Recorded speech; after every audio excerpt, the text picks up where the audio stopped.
Sa gitna ng magulong palengke sa Maynila, lumitaw ang isang magandang babae na nagngangalang Rina. Ang tindera ng karne na ang mga paninda ay kilala bilang pinakasariwa at pinakamalambot. Ngunit nakakagulat, tuwing may nawawalang residente, ang kanyang pwesto ay lalong dumarami ang mga mamimili. Nagsimulang maghinala ang pulisya. Saan ba talaga nanggagaling ang mga karneng ibinebenta ni Rina? Ang huni ng mga manok ay nagkakasabay sa gitna ng hamog ng umaga na nakabitin pa rin sa kalangitan ng Maynila. Ang amoy ng isda, sariwang gulay, at sigaw ng mga nagtitinda ay nagsama-sama. Palengke, iyon ang tawag ng mga tao. Isang tradisyonal na palengke na daan-daang taon nang umiiral. Lugar kung saan naghahanap ng kabuhayan ang mga tao na may pawis at tawa. Sa gitna ng mga pwesto na mukhang luma ngunit puno ng buhay, isang bagong mukha ang lumitaw sa umagang iyon. Isang dalagita na may mahabang itim na buhok, malinis ang balat at kalmado, ngunit matapang ang mga mata. Si Rina ang kanyang pangalan. Dumating siya na may malaking basket sa kamay na puno ng sariwang hiwa ng karne na maayos na nakabalot. "Mano po, Aling Nena? Maaari po ba akong magtinda dito sa tabi?" sabi ni Rina na may magalang na ngiti. Si Aling Nena, isang tindera ng karne na 20 taon nang nagtitinda doon, ay sumulyap. "Oh, bago ka rito, ano? Sige lang. Huwag lang kang mang-agaw ng customer." Sagot niya na matalim ngunit hindi masama ang intensyon. Ngumiti si Rina ng mahina. "Gusto ko lang magbenta ng kaunti, Aling Nena. Hindi po marami ang aking karne." Inayos niya ang kanyang maliit na pwesto ng maayos. Ang mga pulang hiwa ng karne ay mukhang sariwa. Ang kulay nito ay kapansin-pansin kumpara sa ibang pwesto. Ilang mamimili na dumaan ang huminto na may pagtataka. Isa sa kanila, si Mang Delphine, isang matagal ng suki sa palengke ay lumapit. "Kababukas lang, ano? Aba, ang ganda ng karne. Karne ng baka ito, di ba?" tanong niya habang tinitingnan ang mga hiwa ng karne na nakaayos na parang hiyas.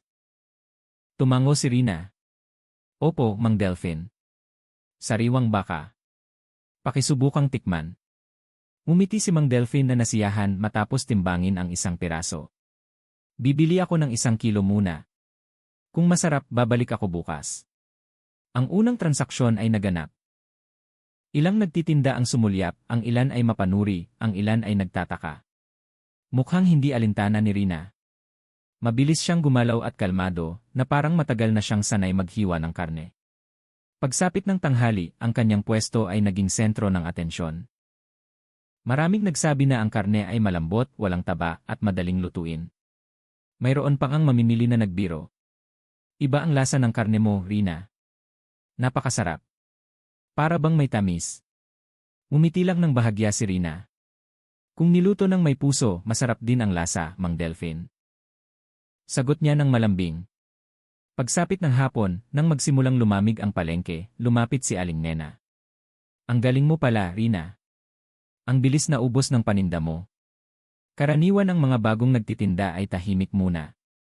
Yumuko si Rina. "Marahil dahil gusto ng mga tao ang sariwa, Aling Nena. Swerte lang ako na nakakuha ako ng magandang supplier." "Saan galing ang supplier?" tanong ni Aling Nena na mausisa. "Mula sa labas ng bayan," sagot ni Rina ng dahan-dahan. Mayroong paghinto na nagpabitin sa pangungusap. Hindi na nagkomento si Aling Nena. Tumango lang siya habang nakatingin sa mga mata ni Rina. At kung bakit mayroong malamig doon. Dumilim ng dahan-dahan sa gilid ng ilog Pasig. Sa isang simpleng bahay na gawa sa kahoy, kumikislap ang ilaw ng lampara sa kusina. Inilagay ni Rina ang walang lamang basket sa sahig. Pagkatapos ay binuksan ang pintuan sa likod na patungo sa isang maliit na bodega. Sa loob, ang amoy ng bakal at dugo ay bahagyang nahalo sa mamasa-masang hangin. Sa isang sulok ng silid, isang matandang lalaki na may puting buhok ay nakaupo sa isang luma na silya. Ang kanyang kamay ay may hawak na malaking kutsilyo na hinahasa sa isang itim na bato. "Naubos na lahat?" tanong ng matanda nang hindi lumilingon. Dahan-dahang isinara ni Rina ang pintuan. "Opo, tatay, naubos na gaya ng dati." Gusto ng mga tao. Maikli ang tawa ng matanda, malalim at mabigat ang boses. "Magaling. Huwag kalimutan. Bukas kailangan nating handa ulit. Hindi dapat maubusan ng karne sa palengke." Palaging dumarating ang gutom na tao at hindi nila iniisip kung saan nanggaling ang kanilang pagkain. Tumango si Rina na nakatingin sa kanyang ama na walang emosyon. Nauunawaan ko, tatay. Pagkatapos ay tahimik silang naupo sa mahabang katahimikan mula sa maliit na bintana sa likod. Ang buwan ay malabo na nagbibigay liwanag sa mesa ng kahoy na mayroon pa ring mga tuyong mansa ng dugo. Sa ibabaw ng mesa ay nakabitin din ang isang kwintas na may maliit na palawit. Matagal na tinitigan ni Rina ang kwintas. Nandito pa rin ang kwintas ni nanay, sabi niya ng mahina. Si Mang Lucio, ang kanyang ama, ay huminto sa paggalaw ng kanyang kamay. Ang kanyang tingin ay naging matalim. Huwag mong banggitin ang pangalan na iyon ngayong gabi. Matagal na siyang nawala. Yumuko si Rina na nakakapit ang dalawang kamay sa kanyang kandungan. Patawad po, tatay. Miss ko lang po. Muling namayani ang katahimikan. Ang huni ng mga kuliglig ay umalingaw-ngaw mula sa labas. Sa ilalim ng mesa, isang malaking balde na puno ng tubig ay mukhang namumula. Hindi dahil sa pintura, kundi dahil sa dugo na hindi pa naitatapon. Kinabukasan, bumalik si Rina sa palengke na may masayang mukha na parang walang nangyari. Sinalubong siya ng mga tao ng mainit kahit si Aling Nena ay inalok siya ng almusal. Ngunit habang sila ay kumakain sa isang maliit na kainan, isang barangay tanod ang dumating na nagmamadali. May nawawalang tao kagabi, sabi niya na nagpapanik. Si Mang Dante, ang tinderong manok sa kabilang bloke, ay hindi pa umuwi mula pa kanina. Agad na nagbago ang kapaligiran ng palengke. Lahat ng tao ay nagkatinginan. Tahimik lang si Rina. Nakatingin lang siya sa ilog sa malayo. Sa kanyang mga mata ay mayroong kakaibang kislap sa pagitan ng awa at isang bagay na mahirap ipaliwanag. Sana walang masamang nangyari, sabi niya ng mahina. Ngunit sa dulo ng kanyang labi ay mayroong bahagyang ngiti na halos hindi nakikita. Pagsapit ng tanghali, inayos muli ni Rina ang kanyang pwesto. Ang sariwang karne ay handa ng ibenta. Ang mga hiwa ay maayos, maganda ang kulay, at walang lumipad na langaw na nangahas dumapo. Nagkumpol-kumpol ang mga tao na nag-uunahan sa pagbili. Aling Rina, karagdagan po ng 2 kilo ang karne. Ay, ang lambot po nito, Aling Rina. Gusto ko pong bumili sa inyo. Tumawa ng bahagya si Rina. Salamat po. Sana magustuhan niyo ang lasa. Mabilis ang kilos ng kamay ni Rina, tumitimbang at nagbabalot. Ngunit paminsan-minsan ay sumusulyap siya sa dulo ng palengke, kung saan nagsimula na ang pulisya na magtalakayan tungkol sa nawawalang tao. Huminga siya ng malalim pagkatapos ay bumulong ng walang tunog. Kailangan pa ring maging abala ang palengke at kailangan ko pang mabuhay. Kinagabihan, dahan-dahang humihip ang hangin sa maliit na bahay ni Rina. Sa likod ng bahay, malambing ang tunog ng tubig ng ilog. Nakaupo si Rina malapit sa bintana na nakatingin sa mga bituin. Sa kanyang kamay, mahigpit pa rin niyang hawak ang kwintas ng kanyang ina. Biglang mula sa loob ng bodega ay narinig ang mahinang tunog ng umuugong na pintuan ng kahoy. Lumitaw ang figura ng kanyang ama na may damit na puno ng mansa. Bukas may perya, Rina. Dahan-dahan. Makakakuha tayo ng bagong stock doon. Dahan-dahang lumingo si Rina na nakatingin sa kanyang ama na walang emosyon. Sige po, tatay, sagot niya. Ngumiti siya ng bahagya, isang magandang ngiti ngunit nagpapataas ng balahibo. Ang umaga sa lumang palengke ay kakaiba ang pakiramdam. Karaniwan itong abala sa tawa ng mga tindera at ingay ng tawaran, ngunit sa pagkakataong ito ay maraming malungkot na mukha sa mga pwesto. Mabilis na kumalat ang balita tungkol sa pagkawala ni Mang Dante, kagabi na parang hangin na nagdadala ng madilim na bulong. Ilang nagtitinda ang bumulong sa sulok. Ang ilan ay nagkukunwari na hindi alam. Ngunit tuwing dumadaan si Rina na may daladalang basket ng karne, agad silang tumahimik. Lahat ng tingin ay nakatuon sa kanya sa pagitan ng pagtataka, pagdududa at paghanga.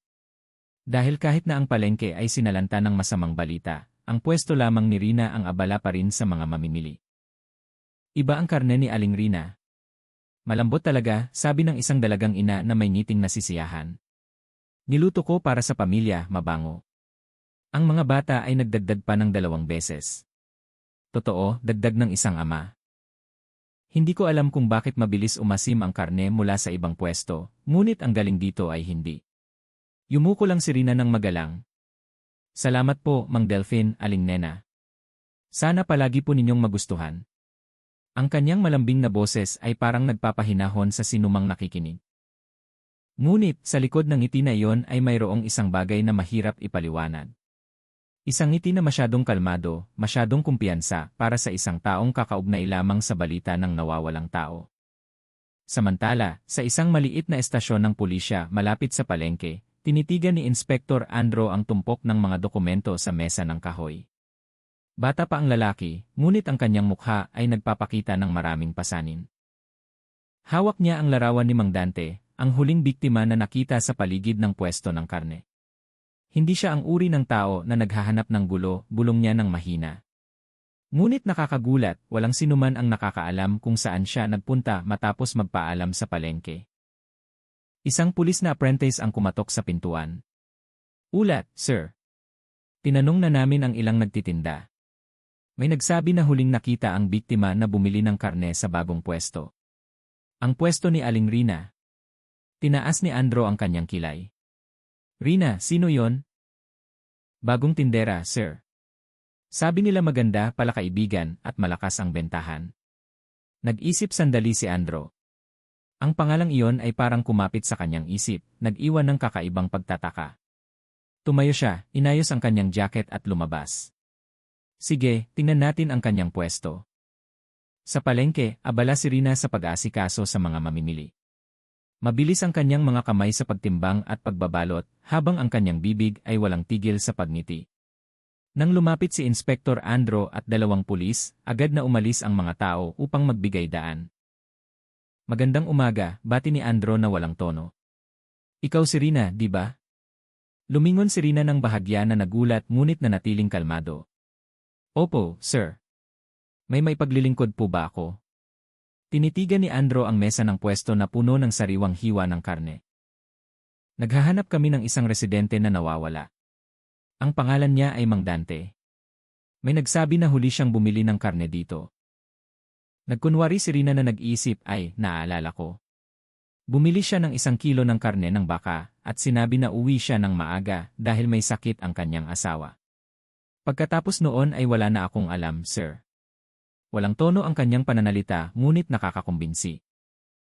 Maingat na pinansin ni Andro ang bawat galaw ng kanyang katawan. Walang kaba, walang tanda ng pagsisinungaling. Maaari ko bang tingnan ang iyong imbakan ng karne? Tanong ni Andro. Ingat. Ngumiti si Rina ng malambing. Siyempre po, sir. Ngunit hindi ko po inilalagay dito. Lahat ng stock ay nakaimbak sa bahay upang manatiling sariwa. Kung gusto ninyong suriin, maaari po kayong pumunta mamayang hapon. Tinitigan ni Andro ang mga mata ni Rina ng ilang segundo bago sa wakas ay tumango. Sige, dadalaw kami mamaya. Pagkaalis ng pulis, lumapit si Aling Nena na kanina pa nakikinig. Rina, hindi ka ba natatakot na inspeksyonin ng pulis? Tumawa ng bahagya si Rina. Bakit po ako matatakot, Aling Nena? Wala po akong ginagawang masama. Ngunit nang umalis si Aling Nena, huminto sandali si Rina. Dahan-dahang nawala ang kanyang ngiti at napalitan ng walang laman na ekspresyon. Tinitigan niya ang natitirang karne sa mesa pagkatapos ay bumulong ng mahina ng walang tunog. Kailangan nating maging mas maingat, tatay. Kinagabihan sa maliit na bahay sa gilid ng ilog, muling umugong ang pintuan ng bodega. Lumitaw si Mang Lucio mula sa dilim na may dalang malaking itim na sako sa kanyang balikat. Ito ang natira kagabi, sabi niya na malamig. Dahan-dahang binuksan ni Rina ang sako. Agad na sumingaw ang amoy ng dugo sa kanyang ilong. Ang mga hiwa ng karne ay basa pa, kakahugas lang. Ipinikit ni Rina ang kanyang mga mata, huminga ng malalim. Tatay, kailangan muna nating huminto. Nagsisimula na ang pulisya na maghinala. Tinitigan ni Mang Lucio ng matalim. Huminto, akala mo ba ang buhay ay maaaring huminto, ha? Ang mga taong iyon ay kumakain mula sa iyong kamay, Rina. Hindi nila alam, ngunit gusto nila ito. Masama na ang mundong ito. Kinukuha lang natin ang bahagi nito. Tahimik si Rina. Ang mga salita ng kanyang ama ay kumapit sa kanyang isip na nagpaikot sa kanyang utak. Tama ang ginagawa niya. Ngunit mayroon sa kanyang loob na hindi makahinto sa pagtangkilik tuwing pinupuri ng mga mamimili ang kanyang karne. Matagal niyang tinitigan ang mga hiwa ng karne pagkatapos ay kinuha ang isa na may matalim na kutsilyo. Tatay, kanino ito? Umiti ng bahagya si Mang Lucio. Mula sa isang tao na mahilig makialam sa buhay ng iba. Tahimik. Tanging ang tunog lamang ng tubig ng ilog ang dahan-dahang umaagos sa labas. Kinabukasan, dumating si Inspektor Andro sa bahay ni Rina ayon sa napagkasunduan. Ang bahay ay mukhang simple, malinis at mabango pa. Walang kahina-hinala. Sinalubong siya ni Rina ng magiliw na parang isang host na naghahandog sa isang mahalagang bisita. Tuloy po, sir. Ito po ang lugar kung saan ko inilalagay ang karne. Tingnan niyo po kung hindi kayo naniniwala. Binuksan niya ang malaking refrigerator sa sulok ng kusina. Maayos na nakasalansan ang mga hiwa ng karne, nakabalot sa transparent na plastic na may malinis na label na nakasulat na sa pinangnayon. Walang kakaibang amoy. Walang dugong kalat. Dahan-dahang sinuri ni Andro. Mukhang normal ang lahat, bulong niya. Ngunit ang kanyang atensyon ay nahatak sa isang bagay sa sulok ng sahig. Bakas ng tubig na tumutulo sa ilalim ng kahoy na tabla. Lumuhod siya at hinawakan ito. Mainit. Hindi ordinaryong tubig. Patawad, ano ito? Tanong niya habang nakatingin kay Rina. Lumingon si Rina at mumiti. Ay, iyon po ang tubig mula sa freezer, sir. May kaunting tagas. Pinaayos ko na po sa susunod na linggo. Dahan-dahang tumango si Andro. Walang dahilan upang akusahan, ngunit ayaw pa rin kumalma ng kanyang puso. Mayroong isang bagay sa likod ng ngiti ng babae na yon na masyadong kontrolado. Bago umalis, maikling sinabi ni Andro. Kung may alam kayo tungkol kay Mang Dante, kahit gaano kaliit, pakiusap, ipaalam sa amin. Siyempre po, sir, sagot ni Rina ng malambing. Umaasa din po ako na agad siyang matagpuan. Pagkaalis ng sasakyan ng pulis, tumayo si Rina sa harap ng bintana, tinitigan ito hanggang sa mawala sa kanto. Pagkatapos ay dahan-dahan niyang isinara ang kurtina, ikinulong ang pintuan, at lumakad patungo sa bodega sa likod. Mula sa loob ay narinig ang tunog ng pagdarasal ng bakal. Huminto sandali ang tunog, pagkatapos ay lumitaw ang isang maliit na nakakatakot na tawa. Lumalim ang gabi. Sa ilog na umaagos sa likod ng bahay ay may dalang isang bagay na dahan-dahang lumulubog. Maliit na hiwa ng pulang karne na inanod kasunod ng mansa ng dugo na natunaw sa madilim na tubig. Nakatayo si Rina sa tabi ng ilog na walang emosyon. Sa kanyang kamay, ang malaking kutsilyo ay tumutulo pa rin ng dugo. Tinitigan niya ang buwan na natatakpan ng ulap at nagsabing mahina, walang sinuman ang makakaalam, tatay. Ang alam lang nila ay masarap ang lasa. Lumitaw si Mang Lucio mula sa likod ng pintuan, nakatingin sa kanyang anak na may pagmamalaki. Nagsisimula ka ng maintindihan, anak? Ang mundong ito ay para lamang sa mga matatapang. Tinitigan siya ni Rina na walang ngiti pagkatapos ay lumingo patungo sa bahay. At sa sandaling iyon mula sa malayo, ang ilaw ng flashlight ng pulisya ay nagsimulang tumagos sa hamog ng ilog. Ang tunog ng patak ng ulan ng gabing iyon ay mahina na bumabagsak sa bubong ng lata ng bahay ni Rina. Ang ilaw sa sala ay dahan-dahang kumikislap na nagbibigay liwanag sa kahoy na dingding na nagsisimula ng kumupas sa paglipas ng panahon. Sa mesa, ang tumpok ng pera mula sa benta ngayong araw ay nakakalat. Tahimik na nakaupo si Rina na nakatingin sa pera na walang ngiti. Ang kanyang isip ay lumipad sa nangyari kaninang umaga. Isang lalaking nasa katanghaliang gulang na suki niya ay biglang nawala ng balita matapos bumili ng 2 kilo ng karne mula sa kanyang pwesto. Nagsimulang kumalat ang tsismis sa palengke. Ang ibang mga nagtitinda ay bumubulong tungkol kay Rina sa likod ng tumpok ng gulay at isda. Hindi ko alam kung bakit kakaiba ang karne ni Rina, sabi ni Aling Sita, ang tindera ng isda sa kanyang kaibigan. Anong kakaiba? Sagot ng isang tindera. Iba ang kulay ng pula ng karne, ngunit ang amoy nito ay hindi malansa. Sagot ni Aling Sita habang nakatingin sa pwesto ni Rina na tahimik pagkatapos ng tanghali. Alam ni Rina na ang mga bulong na iyon ay hindi lamang ordinaryong tsismis. Ngunit sa hindi malamang dahilan, hindi takot ang kanyang nararamdaman, kundi isang kakaibang damdamin na pinaghalong pagmamalaki at kaba. Tinitigan niya ang lumang larawan sa dingding. Larawan niya noong bata pa siya, kasama ang isang lalaking may matigas na mukha. Si Mang Ruben, ang kanyang ama. Umugong ang pintuan sa likod. Mabilis na lumingon si Rina. Pumasok ang isang matangkad na figura. Basa ang kanyang damit. Kalahati ng kanyang mukha ay natatakpan ng sombrero. Tulog ka na? Ang malalim na boses ay narinig na malamig. Hindi pa po, tatay. Naghihintay po ako sa inyo. Sagot ni Rina ng mahina.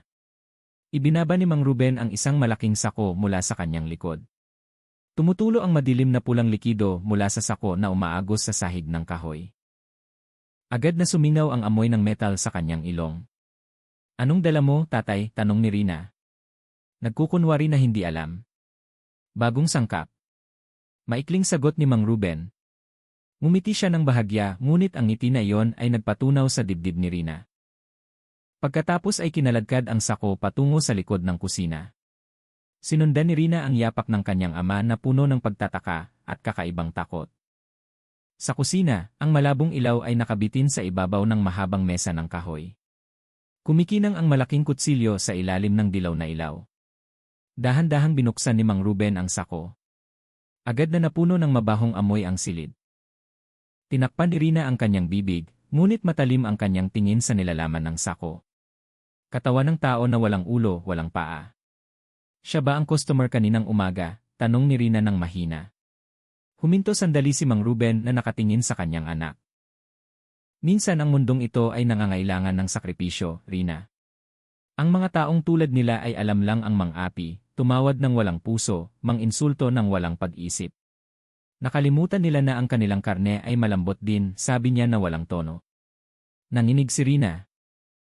May bahagi sa kanyang loob na gustong sumigaw, ngunit mayroon ding bahagi na kalmado lamang. Na parang ang tanawin na yon ay hindi bago. Rina, kumuha ka ng balde at mainit na tubig. Hiwain na natin ngayon bago mag-umaga. Utos ni Mang Ruben. Nang hindi nag-iisip, sinunod ni Rina. Nanginig ang kanyang mga kamay, ngunit matatag ang kanyang mga yapak. Nang gabing iyon, paulit-ulit na narinig ang tunog ng kutsilyo na bumabaon sa karne. Tumutulo ang dugo sa sahig, umaagos sa mga siwang ng kahoy, pagkatapos ay umitim kasama ng oras. Hindi alam ni Rina kung ano ang nagtulak sa kanya upang patuloy na tumulong. Kung takot ba, pag-ibig, o simpleng ugali na bunga ng bulag na pagsunod. Ilang oras pagkatapos, ang katawan ay naging maliliit at maayos na hiwa. Inilagay ni Mang Ruben ang mga ito sa refrigerator, kasama ang ilang hiwa ng totoong karne ng baka. Bukas ibebenta natin sa pwesto, ngunit mag-ingat, huwag ibenta lahat. Iwanan ng kaunti para sa mga espesyal na customer, sabi ni Mang Ruben habang nakatingin sa mga mata ni Rina. Espesyal na customer, Dante. Maikling sagot ng kanyang ama. Nanigas si Rina.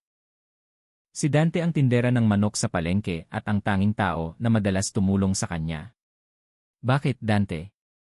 Bulong niya. Hindi sumagot si Mang Ruben. Tinapik lang niya ang balikat ng kanyang anak at lumakad patungo sa kwarto. Matagal na nakatayo si Rina sa kusina, tinitigan ang refrigerator na ngayon ay naging madilim na saksi ng kanilang sikreto ng pamilya. May mga luha na umagos, ngunit hindi lamang dahil sa takot, kundi dahil din sa pagkalito. Gusto ng isang bahagi ng kanyang puso na protektahan ang kanyang ama, ngunit gusto rin ng ibang bahagi na sumigaw at tumakbo ng malayo hanggat maaari. Pagsapit ng umaga, nagsimulang dumami ang mga tao sa palengke. Binuksan ni Rina ang kanyang pwesto gaya ng dati. Patuloy na dumarating ang mga tao. Ang amoy ng sariwang karne ay nakakaakit ng mga mamimili. Aling Rina, tulad ng dati, 1 kilo, sigaw ng isang customer. Ngumiti si Rina. Ang parehong ngiti tulad kahapon, ngunit ngayon ay mayroong kakaiba sa likod nito. Isang bagay na malamig. Ngunit, hindi nagtagal, 2 pulis na nakasuot ng ordinaryong damit ang pumasok sa palengke. Sinuri nila ang bawat pwesto, nagsalita ng mahina sa ilang nagtitinda. Nagkunwari si Rina na abala, ngunit mabilis ang tibok ng kanyang puso. Isa sa mga pulis ang tinitigan siya sandali, pagkatapos ay ngumiti ng bahagya. Aling Rina, ang sariwa ng karne, ano? Maaari ba akong bumili ng kalahating kilo? Tumango si Rina. Nanginig ng bahagya ang kanyang mga kamay habang tumitimbang. Sige po, sir. Ito po ang napiling karne. Sabi niya na sinusubukang manatiling kalmado. Pagkaalis nila, humina ng malalim si Rina. Ngunit alam ng kanyang puso na ito ay simula pa lamang. Tinitigan niya ang dulo ng palengke. Kung saan ang anino ng kanyang ama ay tahimik na nakatayo sa malayo, pinagmamasdan siya mula sa likod ng karamihan. Matatalim ang tingin ni Mang Ruben na parang gustong tiyakin na walang pagkakamali si Rina kahit gaano kaliit. At sa unang pagkakataon sa kanyang buhay, naramdaman ni Rina na parang siya ay nakulong sa pagitan ng dalawang mundo. Ang mundo ng anak na gustong maglingkod at ang mundo ng halimaw na nagsisimulang lumaki sa loob niya. Ang tunog ng sirena ay mahina na narinig mula sa malayo kaninang umaga. Ang palengke ng Quezon City ay hindi pa lubusang abala, ngunit kakaiba ang pakiramdam ng kapaligiran. Ang mga nagtitinda ay mukhang balisa, ang ilan ay bumubulong, ang ilan naman ay tahimik na nakatingin sa dalawang sasakyan ng pulisya na nakaparada sa dulo ng kalsada. Sa isa sa mga sasakyan na iyon ay makikita ang dilaw na linya na nakapalibot sa tumpok ng mga sako na natagpuan kagabi sa gilid ng maliit na ilog malapit sa palengke. Nakatayo si Rina sa kanyang pwesto, sinusubukang manatiling kalmado. Abala ang kanyang mga kamay sa pag-aayos ng mga hiwa ng karne sa ibabaw ng mesa, na parang walang pakialam sa kabuluhan sa labas. Ngunit, sa likod ng kanyang bahagyang ngiti, malakas ang tibok ng kanyang dibdib. Alam niya na ang sako na iyon ay hindi ordinaryong sako. Kinilala niya ang kulay at hugis ng buhol ng tali na ginamit. Pareho sa sako na dinala ng kanyang ama kagabi. Si Mang Dante, ang tindera ng manok sa tabi ng pwesto ni Rina, ay lumapit. Mukhang balisa ang kanyang mukha. Rina, narinig mo ba ang balita kaninang umaga? Tanong niya ng mahina. Nagkunwari si Rina na hindi alam. Anong balita, Mang Dante? Sabi ng pulis, may nakita silang hiwa ng katawan ng tao sa ilog sa likod ng palengke. Nakakatakot, Rina. Natatakot na ang mga tao na mamili ngayon. Lunok-lunok si Rina. Sana hindi taga rito sa palengke. Matagal na tinitigan ni Dante si Rina na parang sinusubukang basahin ang isang bagay sa kanyang mga mata. Ayos ka lang ba? Alam kong mukha kang pagod nitong mga nakaraang araw. Nagpilit ng ngiti si Rina. Ayos lang po ako, Mang Dante. Kulang lang po sa tulog. Sa sandaling iyon, dalawang pulis na nakasuot ng ordinaryong damit ang lumapit sa pwesto ni Rina, isa sa kanila si Inspector Aris na may matipuno na katawan at matatalas na mata na nakatingin sa mesa ng karne na puno ng pagdududa. Rina, gusto naming magtanong ng ilang bagay. May ulat tungkol sa kakaibang karne na ibinebenta dito, sabi niya na kalmado, ngunit puno ng pagtulak. Tinitigan ni Rina ang pulis na sinusubukang manatiling magalang. Ay, syempre po, sir. Pero nagtitinda lang po ako ng karne ng baka mula sa supplier. Sigurado po. Halal at malinis po ang karne ko. Sumulyap si Inspector Aris sa timbangan sa mesa. Maaari po ba kaming kumuha ng kaunting sample ng karne para sa pagsusuri sa laboratorio? Sige po, sir, sagot ni Rina nang walang pag-aalinlangan. Kahit na sa kanyang dibdib ay mayroong nagniningas na takot, kinuha ng pulis ang isang maliit na piraso mula sa ilalim ng mesa. Tinitigan niya ito sandali pagkatapos ay inilagay sa isang transparent na plastic bag. Tinitigan ni Rina ang galaw na iyon na nakapigil ang hininga. Sa likod ng mesa, mahigpit niyang hinawakan ang dulo ng kutsilyo. Halos tumagos sa balat. Pagkaalis ng pulis, muling lumapit si Dante. Rina, sana mag-ingat ka. Ngayon ang palengke ay hindi naligtas. Huwag kang makasama sa mga kakaibang bagay. Tinitigan ni Rina si Dante. Nauunawaan ko, Mang Dante. Salamat sa pag-aalala. Ngunit sa kanyang puso, umalinggaw ang isa pang boses, ang boses ng kanyang ama na bumulong ng gabing iyon. Kung may masyadong maraming tanong, Rina, tiyakin mong hindi siya makakapagsabi sa sinuman. Kinagabihan, umuwi si Rina ng tahimik. Nakabukas na ang ilaw sa kusina. Mula sa likod ng bintana ay nakikita si Mang Ruben na naghahasa ng kutsilyo sa ibabaw ng hasa. Kumusta ang palengke? Tanong ni Mang Ruben nang hindi lumilingon. Dumating ang pulis, ano? Kumuha sila ng sample ng ating karne. Huminto si Mang Ruben sa paghahasa. Alin ang kinuha nila? Yung mula sa sako kagabi. Namutla ang mukha ni Mang Ruben. Bobo. Iyon ang pinakamapanganib, sigaw niya. Ang kutsilyo na hawak niya ay tumama sa mesa na nagdulot ng malakas na tunog. Umurong ng isang hakbang si Rina. Hindi po ako makatanggi. Pinilit po nila. Lumapit si Mang Ruben. Kailangan mong mag-ingat. Kung lumabas ang resulta at malaman nila na hindi iyon karne ng baka. Tapos na ang lahat. Tahimik si Rina. Nagsimulang lumuha ang kanyang mga mata. Ngunit hindi dahil sa takot, kundi dahil sa kakaibang damdamin. Isang bahagi ng kanyang sarili ang pagod na sa pagtira sa anino ng sikreto ng kanyang ama. Ngunit ang isa pang bahagi ay naramdaman na hindi siya makawala. Tatay, bulong niya. Kung mabunyag ang lahat ng ito, susuko ka ba? Matagal na tinitigan ni Mang Ruben ang kanyang anak. Hindi susuko si tatay. Ayaw ni tatay bumalik sa kulungan. Kung kailangan, sisirain natin ang lahat ng ebidensya. Kahit ang taong nakakaalam. Alam ni Rina ang ibig sabihin ng pangungusap na yon. Alam niya kung sino ang tinutukoy ng kanyang ama. Si Dante. Ang lalaki na palaging mabait sa kanya, ang tanging nagpaparamdam sa kanya na mayroon pa siyang normal na buhay. Nang gabing iyon, hindi makatulog si Rina. Nakaupo siya sa harap ng mesa ng kainan na nakatingin sa kutsilyo na kumikinang sa ilalim ng ilaw. Nanginig ang kanyang mga kamay. Sa labas, nagsasaluhan ang huni ng mga kuliglig. Ngunit sa loob ng bahay na iyon ay dalawang bagay lamang. Ang amoy ng dugo ng metal at ang nakakapanikip na pakiramdam ng pagkakasala. Biglang narinig ang katok sa pintuan sa harap. Rina! Ang boses ni Dante ay bumali sa katahimikan. Nagulat si Rina. Pinunasan niya ang luha pagkatapos ay lumakad patungo sa pintuan. Mang Dante, gabi na po. Tinitigan siya ni Dante na may seryosong mukha. Gusto ko lang tiyakin na ligtas ka. Narinig ko na babalik ang pulis bukas ng umaga. Sabi nila lalabas na ang resulta ng laboratorio. Lunok-lunok si Rina. Laboratorio? Sabi nila may kakaiba sa karne. Mula sa kusina, narinig ang mabigat na yapak na lumalapit. Lumingon si Dante sa pinanggalingan ng tunog. Lumitaw si Mang Ruben sa pintuan na walang emosyon. Sino? Mang Ruben. Ako po ito, Dante. Pasensya na po sa abala sa gabi. Gusto ko lang umalis. Ang boses ni Mang Ruben ay mabigat, malamig at puno ng banta. Tinitigan ni Dante si Rina. Pagkatapos ang kanyang ama, gusto ko lang tiyakin na ayos lang si Rina.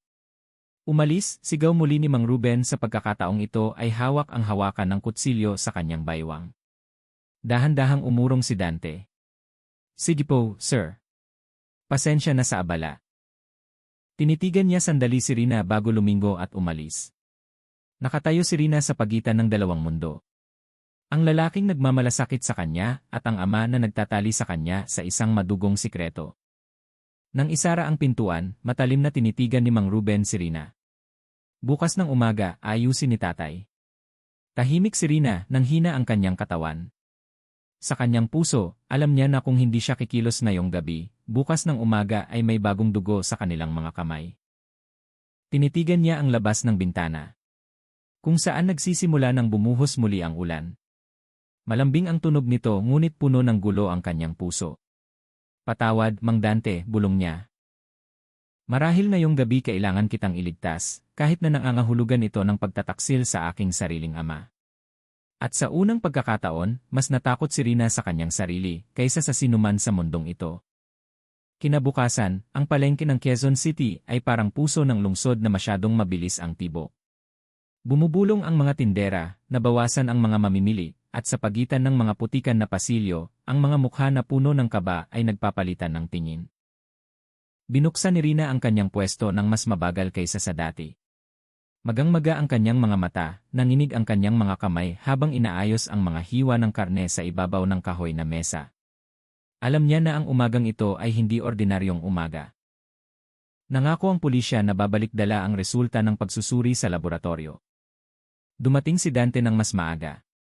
Tinitigan niya si Rina na may tingin na mahirap basahin. Halo ng kaba at pagdududa. Rina, mukha kang hindi mapakali, sabi niya ng mahina. Sinubukang umiti ni Rina. Kulang lang ako sa tulog. Lumapit si Dante. Alam kong may itinatago ka. Kung may problema, sabihin mo sa akin. Makakatulong ako. Tahimik si Rina. Gusto ng kanyang puso na sumigaw, ngunit matigas ang kanyang mga labi. Paano niya masasabi na ang kanyang ama ay isang mamamatay tao? Na ang pwesto ng karne na nagpasikat sa kanya ay nakatayo pala sa dugo ng tao. Bago pa sumagot si Rina, narinig ang mabigat na yapak. Dumating si Inspektor Aris kasama ang dalawang iba pang pulis. Biglang tumahimik ang karamihan sa palengke. Aling Rina, sabi niya na may matigas na tono. Kailangan naming magsalita. Tinitigan ni Rina si Dante sandali. Pagkatapos ay tumango. Siyempre po, sir. Kinuha ni Aris ang isang dokumento mula sa itim na folder. Natanggap na namin ang resulta ng laboratorio mula sa sample ng karne na kinuha 2 araw na ang nakalipas. Namayani ang katahimikan sa paligid ng pwesto. Ang tunog ng lumang bentilador sa katabing kainan ay narinig ng malinaw. Tinitigan ni Aris ng direkta ang mga mata ni Rina.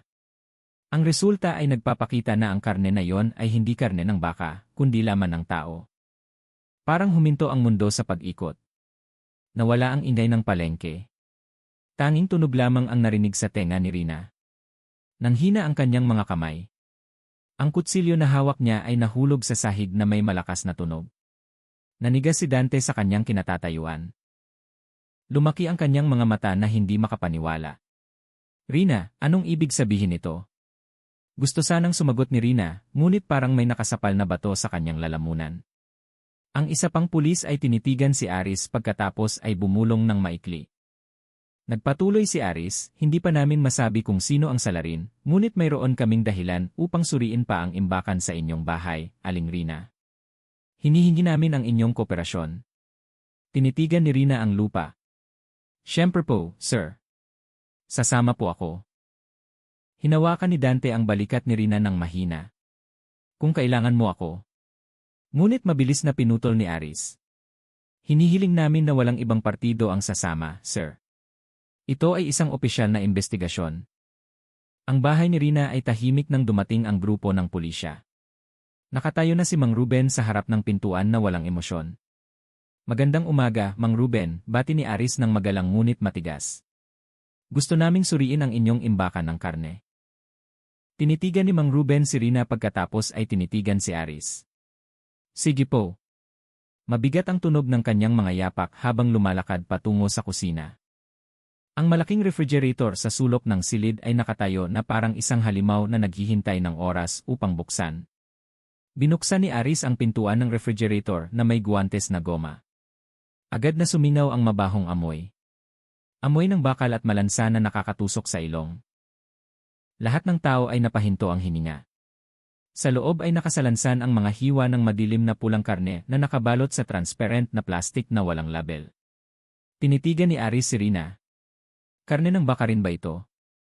Hindi makasagot si Rina. Nagsimulang lumuha ang kanyang mga mata. Lumakad si Mang Ruben sa harap. Ako ang may pananagutan. Wala siyang alam. Mang Ruben. Dadalhin namin ang lahat ng ito para sa karagdagang pagsusuri, sabi ni Aris na malamig. At hinihiling namin na sumama kayo sa amin sa istasyon. Tinitigan ni Rina ang kanyang ama na wasak ang mukha. Tatay, huwag. Tinitigan siya ni Mang Ruben, malambing ngunit matigas ang kanyang boses. Tahimik, Rina. Minsan mas mahalaga ang dugo ng pamilya kaysa sa katotohanan. Dinala ng pulisya si Mang Ruben palabas ng bahay na nakakapos ang kamay. Nagsimulang dumating ang mga residente, bumubulong, nakatingin kay Rina na parang nakakita ng demonyo. Kaya pala totoo, ang pwesto ni Rina ay karne ng tao. Maganda nga, pero mamamatay tao pala. Tinakpan ni Rina ang kanyang mga tainga, tumakbo papasok ng bahay, umiiyak ng walang tunog. Lahat ay nawasak sa isang umaga. Ngunit sa pagitan ng kanyang mga hikbi ay may mahinang boses sa kanyang ulo, ang boses ng kanyang ama bago siya dalhin. Kung ako ay bumagsak, Rina, kailangan mong maging matatag. Hindi ka maaawaan ng mundong ito. Ipagpatuloy ang sinimulan natin. Huwag mong hayaang manalo sila. Ang mga salitang iyon ay bumabagabag kay Rina sa buong araw. Nakaupo siya sa silya ng kusina na nakatingin sa refrigerator na nakabukas pa. Sa loob, ang natitirang hiwa ng karne ay mukhang nakakaakit, pula, sariwa, at sa hindi malamang dahilan ay parang tumatawag sa kanyang pangalan. Nang dumilim, dahan-dahang kumatok ang pintuan. Binuksan ni Rina at nakita si Dante na nakatayo sa labas na malungkot ang mukha. Rina, alam kong baliw ang lahat ng ito, ngunit sigurado akong hindi ka masamang tao, sabi niya. Biktima ka lang. Matagal na tinitigan ni Rina. Tumulo ang kanyang luha, ngunit lumitaw ang bahagyang ngiti sa kanyang labi. Salamat, Mang Dante. Mahina ang kanyang boses, ngunit may kakaiba sa tono na yon. Biktima lang ako. Tumango si Dante. Naniniwala akong wala kang alam. Mas matagal na tinitigan ni Rina. Ngunit paano kung alam ko ang lahat mula pa sa simula? Natahimik si Dante. Namutla ang kanyang mukha. Dahan-dahang isinara ni Rina ang pintuan, nag-iwan ng maliit na siwang. Mang Dante, huwag na po kayong pumunta rito ng ganitong gabi. Minsan, mas mabuti na hindi mo alam kung sino talaga ang naghihiwa ng lahat ng karne na yon. Ang pintuan ay mahigpit na isinara. Mula sa loob ng bahay ay narinig ang yapak ni Rina na lumalayo, pagkatapos ay ang tunog ng refrigerator na isinara ng mahigpit. Nang gabing iyon sa maliit na bahay sa Maynila ay narinig ang mahinang tawa na parang iyak. Nag-isa si Rina na nakaupo sa kusina na nakatingin sa kutsilyo sa kanyang kamay at sa unang pagkakataon ay hindi niya alam kung siya ay nagdadalamhati o nagpapatuloy sa pamana ng kanyang ama. Lumipas ang mga araw mula nang arestuhin si Mang Ruben. Ang bahay ni Rina ngayon ay parang libingan, tahimik, malamig at puno ng mga nabubulok na alaala. Sa mesa ng kusina, nakakalat ang mga pahayagan na may malalaking ulo ng balita sa harap na pahina. Tindera sa palengke ng Quezon City, sangkot sa kaso ng karne ng tao. Nakalantad ng malinaw ang kanyang larawan. Ang tingin ng mga mata na dating pinaniniwalaan ng mga customer ngayon ay itinuturing na tingin ng isang mamamatay tao. Nakatayo si Rina sa silya na nakatingin ng walang laman sa bintana. Mula nang dalhin ng pulisya ang kanyang ama, hindi na siya natutulog. Ang mga mahihinang tunog ay nagsisimulang lumitaw sa kanyang tenga. Mga bulong na kahawig ng boses ni Mang Ruben. Huwag kang huminto, Rina. Alam mo na ang sikreto ng karne na yon. Kailangan ng mundo ng lasa na hindi maipaliwanag. Ipinikit ni Rina ang kanyang mga mata, dinikitan ang kanyang tainga ng dalawang kamay. Ngunit ang boses na yon ay lalong lumalakas na parang lumalabas mula sa kanyang sariling isip. Samantala, sa istasyon ng pulisya, tinitigan ni Inspektor Aris ang tumpok ng mga dokumento mula sa karagdagang pagsusuri. Inamin niya ni Mang Ruben na siya ang salarin, ngunit mayroong kakaiba, sabi ng isang batang pulis. Tinaas ni Aris ang kanyang kilay. Anong kakaiba? Ayon sa forensic, karamihan sa mga biktima ay napatay na bago pa ngayong taon. Ngunit ang negosyo ng pwesto na iyon ay nagsimula lang lumakas nitong nakaraang 6 na buwan. Mula nang tumulong si Rina, paliwanag ng pulis. Nag-isip sandali si Aris. Ibig mong sabihin, posible na sangkot si Rina? Tumango ng bahagya ang pulis. Hindi lang sangkot, sir. Marahil siya ang nagpapatuloy sa lahat. Sumandal si Aris sa kanyang silya. Naalala niya ang mukha ni Rina nang marinig ang resulta ng laboratorio. Hindi lang takot, kundi mayroong isang bagay sa likod ng kanyang mga mata. Parang isang taong nagtatago ng malaking sikreto. Nang gabing iyon, bumalik si Rina sa palengke. Mahina ang ulan na nagpapabasa sa putikan na kalsada. Naglalakad siya nang nag-iisa na may dalang malaking bag ang pasilyo kung saan dating nakatayo ang kanyang pwesto ngayon ay sarado na ng police line. Ngunit alam ni Rina ang daan papasok mula sa likod. Sa ilalim ng malabong ilaw, muli niyang binuksan ang kurtina ng kanyang pwesto. Ang kahoy na mesa ng hiwaan ay naroon pa rin. Kahit na maalikabok na at kinakalawang, dahan-dahan niyang pinunasan ang ibabaw nito na parang hinahaplos ang mukha ng isang mahal sa buhay. Tatay, akala nila hindi ko kayang magpatuloy nang wala kayo, ngunit mali sila. Mula sa loob ng bag, kinuha niya ang isang piraso ng karne na kulay rosas. Hindi baka, hindi kambing. Matagal na tinitigan ni Rina pagkatapos ay inilagay sa ibabaw ng mesa. Ibenta ko ito bukas. Ngunit sa pagkakataong ito, hindi na kailangan ng tulong ni tatay. Kaya ko na mag-isa. Ang kanyang mga mata ay sumasalamin sa ilaw. Mayroong kislap na hindi pa lumilitaw dati. Malamig, baliw at kalmado ng sabay. Kinabukasan, muling naging maingay ang palengke. Alam ng lahat na hindi na dapat magtinda si Rina. Ngunit sa hindi malamang dahilan, nakatayo siya doon na nakasuot ng malinis na apron at may mainit na ngiti na dating nagpapaniwala sa mga mamimili. Sariwang karne, bagong hiwa, sigaw niya. Ilang tao ang lumapit na nag-aalangan. Mayroong bumubulong, mayroong nagkukunwari na hindi nakikita. Ngunit ang pagtataka at ang murang presyo ay nagpatuloy sa kanila upang bumili. At nakakagulat, lahat ng customer na bumili ng karne ni Rina ng araw na iyon ay bumalik kinabukasan. Malambot ang karne, Aling Rina. Iba ang lasa, sabi ng isang dalagang ina. Ngumiti lang si Rina. Aling Rina, iyon ang sikreto ng pamilya. Kinagabihan, dumating si Dante sa palengke. Hindi pa siya nakaka-recover mula sa huling insidente. Rina, sabi niya na matigas. Narinig ko na binuksan mo ulit ang pwesto mo. Alam mo ba na maaari kang mahuli? Tinitigan siya ni Rina ng malambing tulad ng dati. Nagtitinda lang po ako ng karne, Mang Dante, hindi sikreto. Tinitigan ni Dante ang mesa ng hiwaan. Saan mo nakuha ang karne na yan? Yumuko si Rina. Malambing ngunit matalim ang kanyang boses. Minsan ang pinakamagandang pinagmulan ay nagmumula sa taong mahal natin. Tinitigan siya ni Dante na may takot. Hindi mo magagawa. Tumawa ng bahagya si Rina. Nakakulong na ang tatay ko, Mang Dante. Pero pareho pa rin ang lasa ng karne na ito, di ba? Ibig sabihin ako ang nagpapanatili ng kalidad. Dahan-dahang nawala ang kanyang ngiti. Mang Dante, gusto mo akong tulungan dati. Palagi kang dumadating tuwing umaga. Umurong ng isang hakbang si Dante. Rina, kailangan kong magsumbong sa pulis. Baliw na ito. Ngunit bago pa siya makaalis, mahigpit na hinawakan ni Rina ang kanyang braso. Hindi ka nila paniniwalaan, Mang Dante.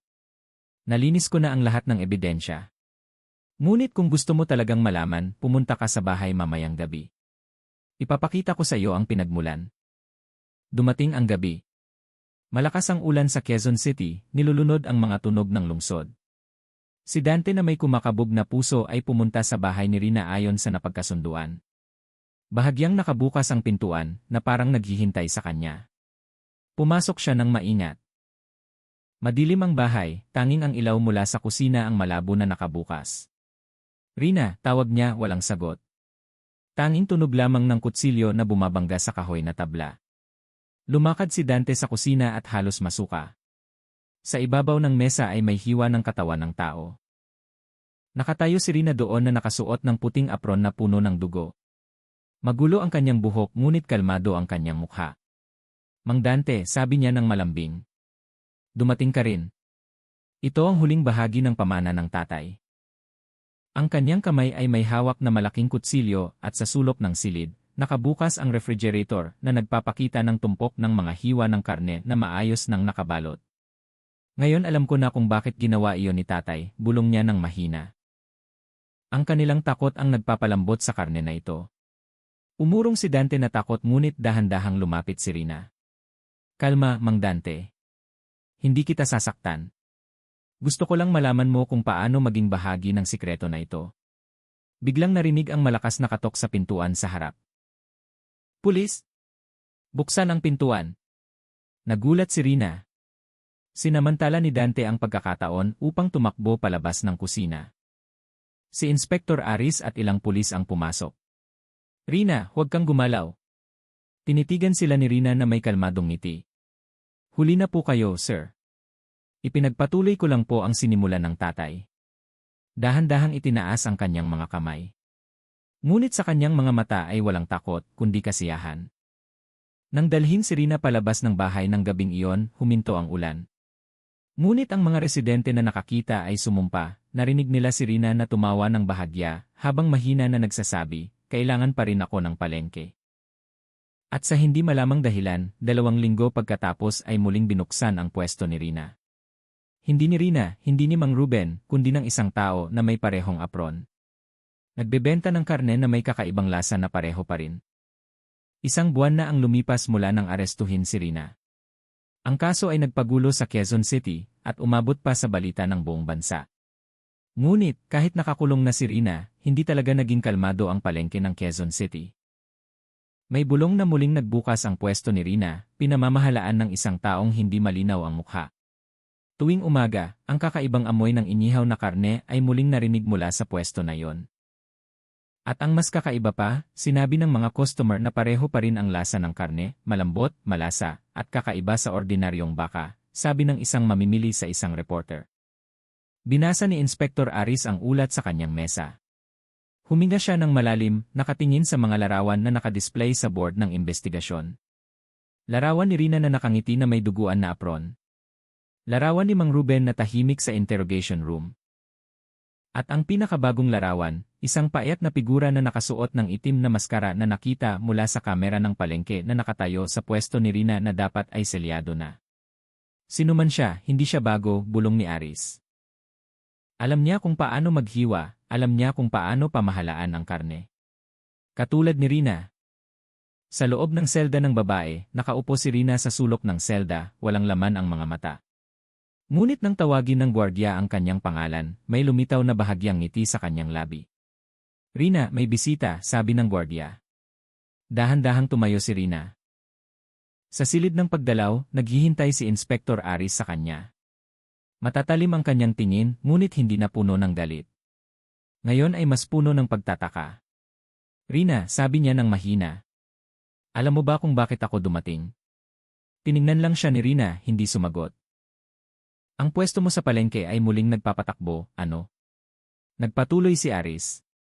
May nagbebenta ng parehong karne at lahat ng customer ay nagsasabi na pareho ang lasa tulad ng sayo. Umiti ng bahagya si Rina. Ibig sabihin, nagtagumpay ako, ano? Nagtagumpay sa ano? Sa pagpapamana ng lasa na yon, sir. Humakbang si Aris. Sino ang tinuruan mo, Rina? Sino ang iyong tagapagmana? Ang taong pinakamaraming alam tungkol sa sikreto ng aming pamilya, sagot niya ng mahina. Hindi si Mang Ruben. Tumawa ng bahagya si Rina. Si tatay ay manghihiwa lang. Ngunit mayroong mas nakakaintindi kung paano gawing sangkap ang tao. Matatalim na tiningnan ni Aris. Sino? Diretsong tumingin si Rina sa kanya nang hindi kumukurap. Tanungin niyo lang ang mga tao sa palengke, sir. Lahat sila alam kung sino ang unang nagturo kay tatay kung paano maghiwa ng karne ng tao. Tahimik si Aris. Ang mga salitang iyon ay parang palaisipan na nakabitin. Kinagabihan, bumalik si Aris sa palengke ng Quezon City. Madilim ang langit at nagsimula ng bumuhos ang ulan sa bubong ng lata. Dahan-dahan siyang lumakad sa mga pila ng mga pwesto na tahimik na. Hanggang sa dulo ng pasilyo, nakita niya ang isang matandang lalaki na may luma na sombrero na nagsasara ng kanyang tindahan. Ang pangalan niya ay Mang Tonyo, ang pinakamatandang tindero sa palengke. Mang Tonyo, bati ni Aris. Gusto ko lang magtanong tungkol kay Mang Ruben, ang dating manghihiwa dito. Matagal na tinitigan ni Mang Tonyo pagkatapos ay yumuko. Kung tungkol kay Ruben, wala akong gaanong alam, sir. Ngunit kung tungkol sa kung sino ang nagturo sa kanya kung paano maghiwa ng karne ng tao. Agad na nagtuon si Aris. Sino? Ang taong iyon ay dating kilala bilang Mang Ben, ang may-ari ng malamig na bodega sa likod ng palengke. Ngunit matagal na siyang hindi nakikita. Sabi nila, ang bodega niya ay nagpapatakbo pa rin tuwing gabi. Malamig na bodega. Sir. Sabi nila, imbaka ng imported na karne. Ngunit nakita ko minsan ng gabi na may dumating na sasakyan na walang plaka na may dalang malalaking sako. May amoy ng bakal at dugo mula doon. Mabilis na isinulat ni Aris. Salamat, Mang Tonyo. Huwag mong sabihin sa sinuman ang usapang ito. Nang gabing iyon, si Aris kasama ang dalawang kasama ay nagtungo sa direksyon ng bodega na tinutukoy.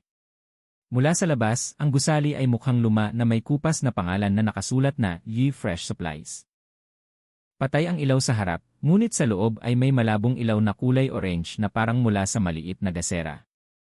Tahimik silang gumalaw. Pagkabukas ng pintuan sa gilid ng dahan-dahan, agad na sumingaw ang mabahong amoy. Hindi amoy ng karne ng baka, kundi amoy ng tao na matagal nang nakaimbak. Tinutok ni Aris ang flashlight. Sa dingding ay nakabitin ang ilang kasuotan ng katawan na bahagyang nabalatan na. Sa mesa ng trabaho ay may mga kagamitan sa paghiwa na magkatulad sa kay Mang Ruben. At sa sulok ng silid, isang malaking refrigerator na may pulang marker na nakasulat na para sa palengke. Binuksan ng isa sa mga pulis ang refrigerator. Nanginig ang kanyang buong katawan. Sa loob ay nakasalansan ang mga hiwa ng karne na maayos na nakabalot na may plastic label na nakasulat ng mga pangalan ng lungsod. Cebu, Davao, Iloilo at Quezon City. Matagal na tinitigan ni Aris. Ito ay hindi lang pwesto ni Rina, ito ay isang network. Biglang narinig ang yapak mula sa likod ng bodega. Nagbigay ng senya si Aris. Nagtago siya sa likod ng bakal na istante. Bumukas ang pintuan sa likod. Pumasok ang isang payat na lalaki na may itim na maskara. Ang kanyang kamay ay may dalang malaking maleta. Inutusan ni Aris ang kanyang mga kasama na lumapit. Pagkalapag ng lalaki ng maleta at pagkabukas ng nilalaman nito, nakita ang sariwang hiwa ng karne na puno ng dugo. "Pulis! Taas ang kamay," sigaw ni Aris. Mabilis na lumingon ang lalaki, ngunit bahagyang natanggal ang kanyang maskara at ang mukha na nakita ay nagpatulala kay Aris. "Si Dante! Si Dante!" Nanginig ang boses ni Aris. Tinitigan siya ni Dante na may pulang mata. "Hindi mo nauunawaan, sir. Ito ay para kay Rina. Nasa kulungan si Rina, Dante. Kaya nga kailangan niya ako para magpatuloy.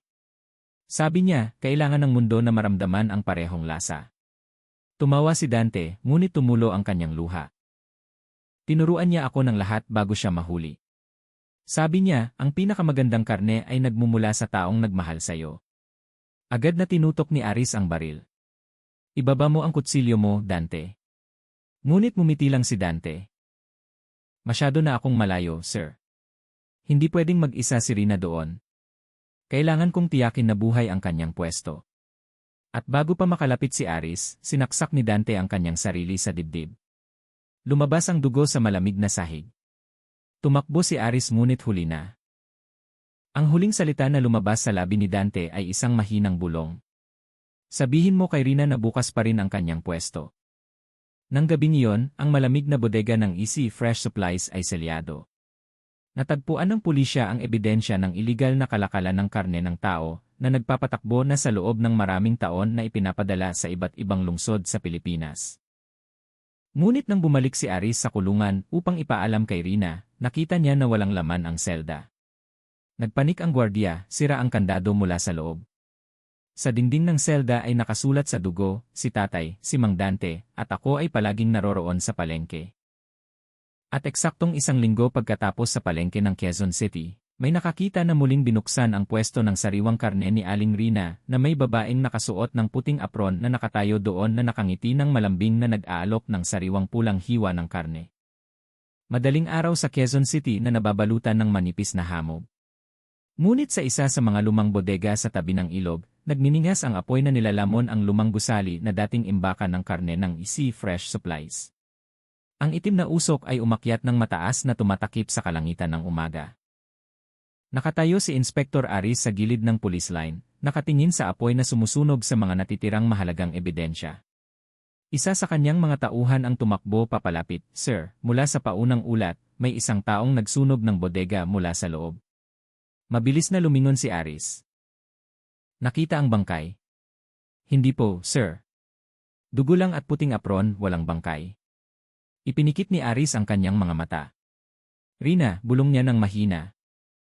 Samantala, sa isang maliit na bayan na tinatawag na Tanay, Rizal, 200 kilometro mula sa Quezon City, isang bagong tradisyonal na palengke ang binuksan. Ang pwesto numero 13 ay naging sentro ng atensyon dahil palagi itong abala sa mga mamimili. Nakatayo doon ang isang babaeng may mahabang buhok, nakasuot ng malinis na puting apron. Sa kahoy na pangalan ay nakasulat, "Sariwang karne ni Aling Rina, direktang mula sa bukid." Magiliw ang kanyang ngiti, malambing ang kanyang boses. Walang naghihinala. "Malambot talaga ang karne, Aling Rina." "Anong baka ito?" tanong ng isang mamimili. Umiti ng bahagya si Rina. "Hindi ordinaryong baka, Aling Rina. Ito ay mula sa malambot na puso." Tumawa ang mga tao na iniisip na ito ay biro. Ngunit sa likod ng mesa ng hiwaan, si Rina ay may maliit na refrigerator na hindi niya pinapayagan na buksan ng iba. Sa Quezon City, nakatanggap ng bagong ulat si Aris. "Sir, natagpuan ang parehong karne na may katangian ng hiwa ni Rina sa palengke ng Tanay," sabi ng isa sa kanyang mga tauhan. Agad na tumayo si Aris mula sa kanyang silya. "Sigurado ka?" 100%, sir." Sabi pa ng mga mamimili, pareho ang lasa. Huminga ng malalim si Aris. Ibig sabihin, buhay siya. Siya o isang taong natuto mula sa kanya? Sagot ng kanyang tauhan. Tinitigan ni Aris ang board ng investigasyon. Ang larawan ni Rina na nakangiti sa interrogation room ay nakadisplay sa gitna. Sa ilalim nito ay nakasulat sa pulang letra, malaya pa. Kinagabihan, nakaupo si Rina sa likod ng kanyang pwesto na dahan-dahang pinupunasan ang kutsilyo. Sa tabi niya ay may maliit na radyo na nakabukas na nagpapatugtog ng balita. Patuloy na hinahanap ng pulisya ang pugante sa kaso ng karne ng tao na si Rina Santos na tumakas mula sa kulungan ng kababaihan sa Quezon City. Pinag-iingat ang publiko laban sa anumang uri ng kalakalan ng karne nang walang opisyal na pahintulot. Ngumiti si Rina. Tinitigan niya ang larawan ni Dante na nakasabit sa dingding ng kanyang pwesto. Mang Dante, ipinagpatuloy ko ang lahat. Hindi ka namatay ng walang kabuluhan para dito. Nanginig ang kanyang mga kamay ngunit matatalas ang kanyang mga mata. Ang boses sa kanyang ulo, ang boses ni Mang Ruben ay parang bumubulong sa kanyang tenga. Mas magaling ka na kay Tatay, Rina. Ngayon alam na ng mundo na ang lasa na yon ay sa ating pamilya lamang. Nagsimulang lumubog ang araw. Isinara ni Rina ang kanyang pwesto nang mas maaga na itinulak ang maliit na trolley na may sako patungo sa likod ng pasilyo ng palengke. Madilim ang pasilyo at mabaho. Huminto siya sa harap ng kalawang na pintuan ng bakal na nakasulat na malamig na bodega ng Tanay. Nang buksan ang pintuan, 6 na tao ang nakatayo sa loob. Lahat ay lalaki na may matitigas na mukha, dating mga manghihiwa at manggagawa sa palengke mula sa iba't ibang lungsod. Isang lalaking kalbo ang bumati, "Aling Rina, dumating na po ang mga paninda. Mula sa Cebu, Davao, at Iloilo, handa na po para sa pagpapadala ngayong gabi." Dahan-dahang pumasok si Rina na nakatingin sa hilera ng malalaking sako sa sahig. Bawat sako ay may markang 12, 13, 14 na. Binuksan niya ang isang sako. Sa loob nito ay malinis na hiwa ng katawan ng lalaki, nakabalot sa plastik. "Tiyakin niyo na lahat ng ito ay ibebenta muna sa maliliit na palengke," sabi niya ng matigas. "Huwag muna sa malalaking lungsod. Kailangan nating maging tahimik." Tumango ang lalaki. "Sige po, Aling Rina." Tinitigan ni Rina ang isang refrigerator sa dulo ng silid. Nandoon ang sulat kamay ni Mang Ruben. Dahan-dahan niyang binuksan ang refrigerator at sa loob ay nakaimbak ang ulo ng kanyang sariling ama sa yelo. Na parang buhay pa. "Tatay, tingnan mo, may sarili na akong network ngayon.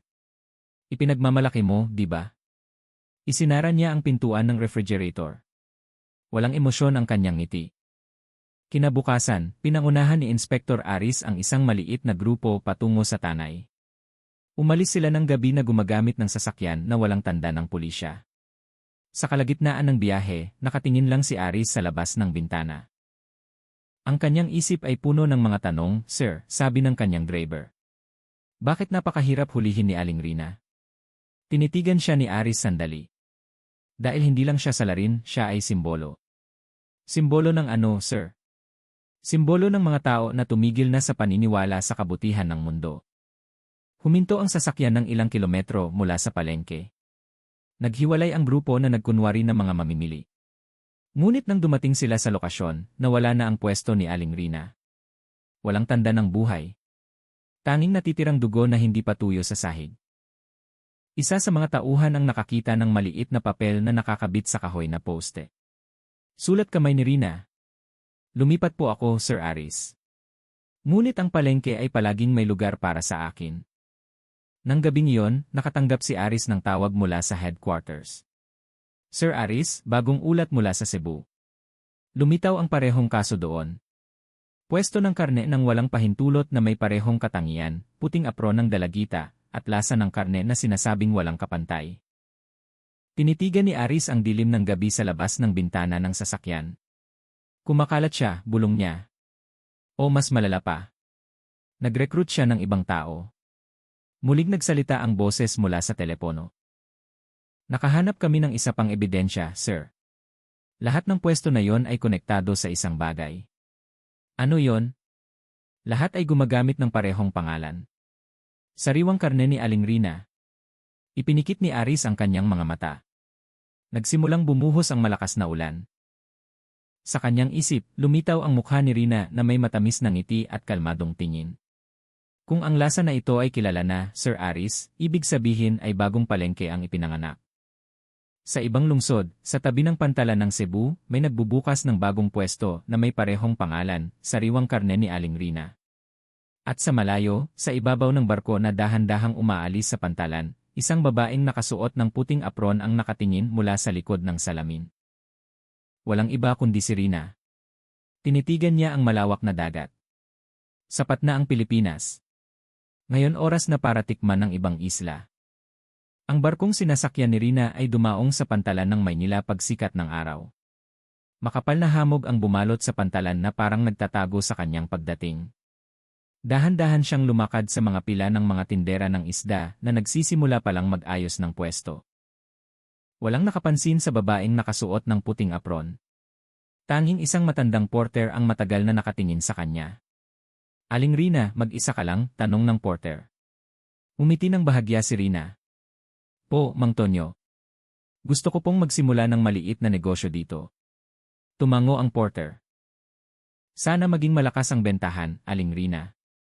Ginantihan ni Rina ng bahagyang ngiti pagkatapos ay lumakad na may maliit na maleta na sa loob ay isang bagay lang. Isang malaking kutsilyo na perpektong nahasa at isang lumang larawan ni Mang Ruben kasama si Mang Dante sa bahay ng manghihiwa sa Quezon City. Ilang araw pagkatapos sa isang lugar sa gilid ng palengke ng Divisoria, isang bagong tindahan ang nakakuha ng atensyon. Ang nakasulat sa kahoy na singboard ay sariwang karne ni Aling Rina, direktang mula sa bukid ng Pilipinas. Nagdatingan ang mga mamimili na mausisa sa kakaibang lasa ng paninda na iyon. Isang subo at sumang-ayon sila na kakaiba ang karne, malambot, malasa, at may kakaibang aroma na nakakapagpakalma. Isang regular na customer, isang lalaking nakasuot ng kurbata na madalas dumating ng maaga, ay minsang nagsabi, para itong kumain ng isang bagay na matagal na nating hinahanap ngunit nakalimutan ang itsura. Tumawa lang ng bahagya si Rina. "Dahil ang bawat karne ay may alaala, sir." Walang sinuman ang nakakaalam na sa maliit na bodega sa likod ng kanyang tindahan ay mayroong malaking freezer na may mga pangalan, hindi pangalan ng hayop kundi pangalan ng tao. Samantala, nakaupo si Inspector Aris sa briefing room ng pulisya sa Quezon City, nakatingin sa malaking mapa na ngayon ay puno ng pulang linya na tumatawid sa mga probinsya. Isang forensic analyst ang nag-ulat. "Nakahanap kami ng parehong trail sa Tanay, Cebu at Maynila. Ang pattern ay eksaktong pareho. Paraan ng paghihiwa, malamig na imbakan, at uri ng plastic wrapper." Kinuyom ni Aris ang kanyang kamay. Pinalawak niya ang network. "Malaki ang posibilidad, sir," sabi ng analyst. Hindi na mag-isa si Rina. Tinitigan ni Aris ang larawan ni Rina sa screen ng projector. Kalmadong mukha na may bahagyang ngiti, na parang walang pinagsisisihan. Alam niya na kung nakarating na si Rina sa Luzon, ibig sabihin ay may malakas na tao na nagpoprotekta sa kanya. Ang gabi sa Maynila ay nagdala kay Rina sa isang bagong lugar, isang piling restaurant sa gitna ng lungsod na tinatawag na Las. Ang restaurant na yon ay kilala sa mga premium na menu ng karne na wala sa pangkalahatang listahan. Ang may-ari nito, isang matandang lalaki na nagngangalang Don Victor, ay kilala na may koneksyon sa maraming opisyal at negosyante. Nang imbitahan si Rina sa likod ng kusina, sinalubong siya ng malamig na ngiti. "Aling Rina," sabi ni Don Victor habang nagsisindi ng sigarilyo. "Narinig ko na ang inyong karne ang pinakatinatanggap sa Pilipinas." Ngumiti si Rina ng magalang. "Gusto ko lang pong ipakilala ang bagong lasa, sir." "Alam mo ba," dahan-dahang sabi ng lalaki. "Ang lasa na yon ay nagmumula lamang sa isang pinagmulan, tao." Hindi sumagot si Rina. Ngunit mula sa kanyang tingin, alam ni Don Victor na tama siya. "Kaya ganito, Aling Rina," patuloy niya. "Mayroon akong mga customer mula sa Quezon City, Cebu, kahit sa ibang bansa. Nagbabayad sila ng malaki para sa sensasyon ng karne ng batang tao. Gusto kong magtrabaho tayo ng magkasama." Matagal na tinitigan ni Rina pagkatapos ay dahan-dahang sumagot. "Ayaw kong magbenta lang. Gusto ko ng control." Nag-isip sandali si Don Victor pagkatapos ay tumawa ng bahagya. "Matapang ka rin pala, babae mula sa Pilipinas." Lumapit si Rina. Kalmado ngunit matalim ang kanyang boses. "Hindi lang ako manghihiwa, sir. Ako ang tagapagmana." Ilang araw pagkatapos, ang Las ay naging sentro ng lihim na distribusyon. Ang karne mula sa iba't ibang pinagmulan ay dumarating bawat linggo. Ang ilan ay mula sa madilim na kalsada ng Maynila, ang ilan ay mula sa mga biktima ng maliliit na pagdukot na hindi kailanman naiulat. Pinangunahan ni Rina ang lahat, kinokontrol ang ruta ng pagpapadala hanggang sa maliliit na restaurant sa ibang lungsod. Ngunit, alam niya na palaging sinusundan ang kanyang mga yapak. Isang gabi nang sinuri niya ang stock ng freezer, may nakita siyang hindi dapat naroroon. Isang brown na sobre na walang pangalan. Sa loob ay isang larawan lamang. Siya mismo ang naghihiwa ng karne na kinuha mula sa labas ng bintana ng bodega. At sa likod ng larawan ay nakasulat, "Nakita kita, Rina." Matagal na hinawakan ni Rina ang larawan. Dahan-dahang lumamig ang kanyang mga mata. "Aris," bulong niya. Samantala, dumating si Inspector Aris sa Maynila na may maliit na grupo. Nagkunwari siya na distributor ng kagamitan sa kusina at nagsimulang magmasid sa palengke sa paligid ng Divisoria. Isang gabi nakita niya si Rina mula sa malayo na nakatayo sa terasa ng kanyang tindahan, nakatingin sa buwan habang may hawak na kutsilyo. Gusto agad hulihin ni Aris si Rina, ngunit alam niya na hindi iyon ang tamang oras. Kailangan niya ng matibay na ebidensya, dahil sa likod ni Rina ngayon ay may malaking kapangyarihan na makakaprotekta sa sinumang sangkot. Sa kanyang maliit na opisina, nagsulat si Aris ng tala sa lumang libro, hindi na si Rina ang nag-iisang salarin. Naging ritual na ito sa lipunan. Ang pagkonsumo ng lasa ng tao ay nakabalot na parang negosyo sa kulinaryo. Tinitigan niya ang dingding na puno ng larawan ng mga biktima pagkatapos ay bumulong, "Akala mo ba titigil ako, Rina? Ako mismo ang maglilibing sa iyong palengke." Nag-init ang kapaligiran. Sa restaurant ng Las ng gabing iyon ay ginanap ang isang saradong hapunan para sa mga espesyal na bisita. Sa mahabang mesa na may puting linen ay nakalagay ang isang espesyal na putahe na tinatawag na menu ng tunay na lasa. Nakatayo si Rina sa gilid ng silid na nakasuot ng simpleng itim na gown. Lahat ng bisita ay mukhang namangha. Ngunit sa labas ng gusali, kinubkob na ng grupo ni Aris ang lugar. "Pag lumitaw ang senyas ko, pasok kayo," sabi niya ng mahina sa radyo. Biglang mula sa loob ng restaurant ay narinig ang isang maliit na pagsabog mula sa kusina. Mabilis na umakyat ang apoy at sumabog ang takot. Lumitaw si Rina mula sa usok na may dalang itim na maleta. Tinitigan niya si Aris na tumakbo papalapit. Nagkatagpo ang kanilang mga mata ng ilang segundo lang, ngunit sapat na upang ulitin ang lahat ng alaala ng nakaraan. "Rina, huminto ka," sigaw ni Aris. Umiti ng bahagya si Rina. "Huli na po kayo, sir." Isang itim na sasakyan ang dumating ng mabilis at tumalon si Rina sa loob nito. Nawala ang sasakyan sa gitna ng gabi sa Maynila. Tanging ang natitirang apoy na sumusunog sa restaurant ang tinitigan ni Aris. Sa hangin, ang amoy ng nasunog na karne ay bahagyang narinig na nahalo sa amoy ng mamahaling pampalasa. Kinabukasan, ang balita sa pambansang telebisyon ay naglabas ng maikling ulat. Nagsunog ang marangyang restaurant sa Maynila. Natagpuan ang ilang hiwa ng karne ng tao sa ilalim ng kusina. Pinaghihinalaan ng pulisya na mayroong network ng iligal na kalakalan ng karne na tumatawid sa mga probinsya. At sa pagitan ng mga labi ng sunog, natagpuan ng forensic team ang isang bagay na nagpatigil kay Aris ng matagal. Isang bahagyang nasunog na liham na nakasulat, "Ito ay simula pa lang, Sir Aris. Ang tunay na lasa ay hindi mamamatay." Sinalubong ng Quezon City si Rina na may ibang mukha, matatayog na gusali, walang humpay na ilaw ng lungsod, at amoy ng semento na pumalit sa amoy ng dagat at palengke. Bumaba siya mula sa itim na sasakyan sa Kuningan, sa harap ng isang gusaling opisina na nakasulat na Ilestari Global Food Supply. Para sa publiko, ang kumpanyang iyon ay distributor ng imported na karne.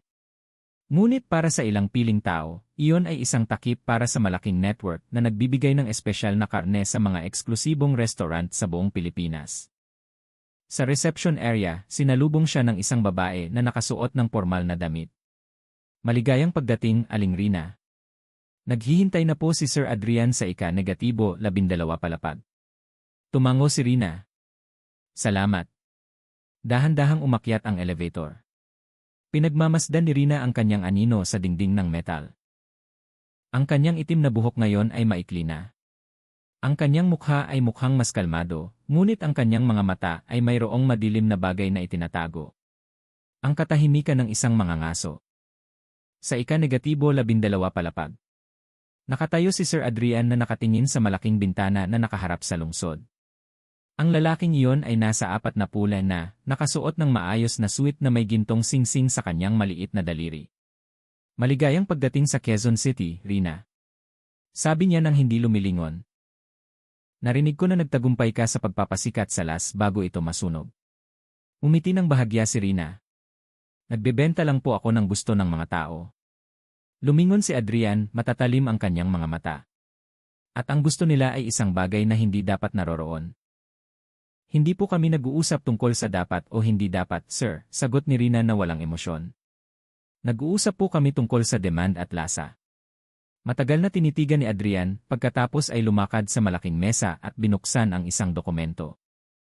Sa loob nito ay may mga larawan ng mga biktima mula sa iba't ibang lungsod, Maynila, Cebu, hanggang Quezon City. Lahat ng ito ay iniimbestigahan na ng pulisya. Alam mo ba na patuloy silang maghahanap? Tinitigan ni Rina ang mga larawan ng walang emosyon. Hayaan mo silang maghanap. Nakikita lang ng pulisya kung ano ang natira, hindi kung ano ang kinain na. Umiti ng bahagya si Adrian. Hindi ka ordinaryong babae, Rina. Ngunit mag-ingat, sa Quezon City hindi lahat ng mamimili ay mapagkakatiwalaan. Samantala, sa Quezon City, nakatayo si Inspector Aris sa harap ng libingan ni Mang Ruben. Mahina ang ulan. Sa kanyang kamay, hawak niya ang bahagyang nasunog na liham mula sa pinangyarihan ng sunog sa Las. Binasa niya ulit ang pangungusap na kumapit sa kanyang isip. Ang tunay na lasa ay hindi mamamatay. Tinitigan niya ang libingan ng tahimik. Ruben, muntik na akong mawala ng direksyon, ngunit nangangako ako na mahahanap ko ang iyong anak. Kumulog ang kulob. Tiningnan ni Aris ang langit pagkatapos ay lumingo. Nang araw din yon, nag-apply siya ng transfer sa Quezon City. Alam niya na hindi pa tapos ang pangangaso. 2 linggo pagkatapos, nasa Central Station na si Aris sa Quezon City. Nakatanggap siya ng ulat tungkol sa misteryosong network ng karne na nagbibigay sa mga premium na restaurant sa kabisera. Sa board ng ebidensya, muling nakadisplay ang larawan ni Rina. Ngunit, sa pagkakataong ito ay may isa pang larawan sa tabi nito, si Sir Adrian. Siya ang may-ari ng Lestari Global, sabi ng isang batang investigador. Pinaghihinalaan namin na siya ang nasa likod ng lahat ng iligal na distribusyon. Dahan-dahang tumango si Aris. Kung totoo, ibig sabihin ay nasa pinakaloob na bilog na si Rina. Sa kabilang bahagi ng lungsod, gabi na sa isang marangyang restaurant na tinatawag na Savor. Malabo ang ilaw, malambing ang tunog ng jazz, at mahal ang suot ng mga bisita. Nakatayo si Rina sa salamin na kusina sa likod ng bintana na nagpapakita ng kanyang pagluluto. Ang bawat galaw niya ay elegante na parang isang artista na nagtatanghal ng kanyang huling obra. Sa pagitan ng mga maayos na sangkap ng karne, mayroong isang tray na natatakpan ng itim na tela. Nang hindi napapansin ng ibang mga waiter, dahan-dahang binuksan ni Rina ang takip. Sariwang pulang karne na may pinong ugat ang nakita sa loob. Hindi baka, hindi kambing. Dahan-dahan niyang hinaplos ito pagkatapos ay bumulong, maligayang pagdating sa tunay na lasa. Ngunit sa labas ng restaurant, mayroong isang taong nagmamasid na may kamera na may malaking abot.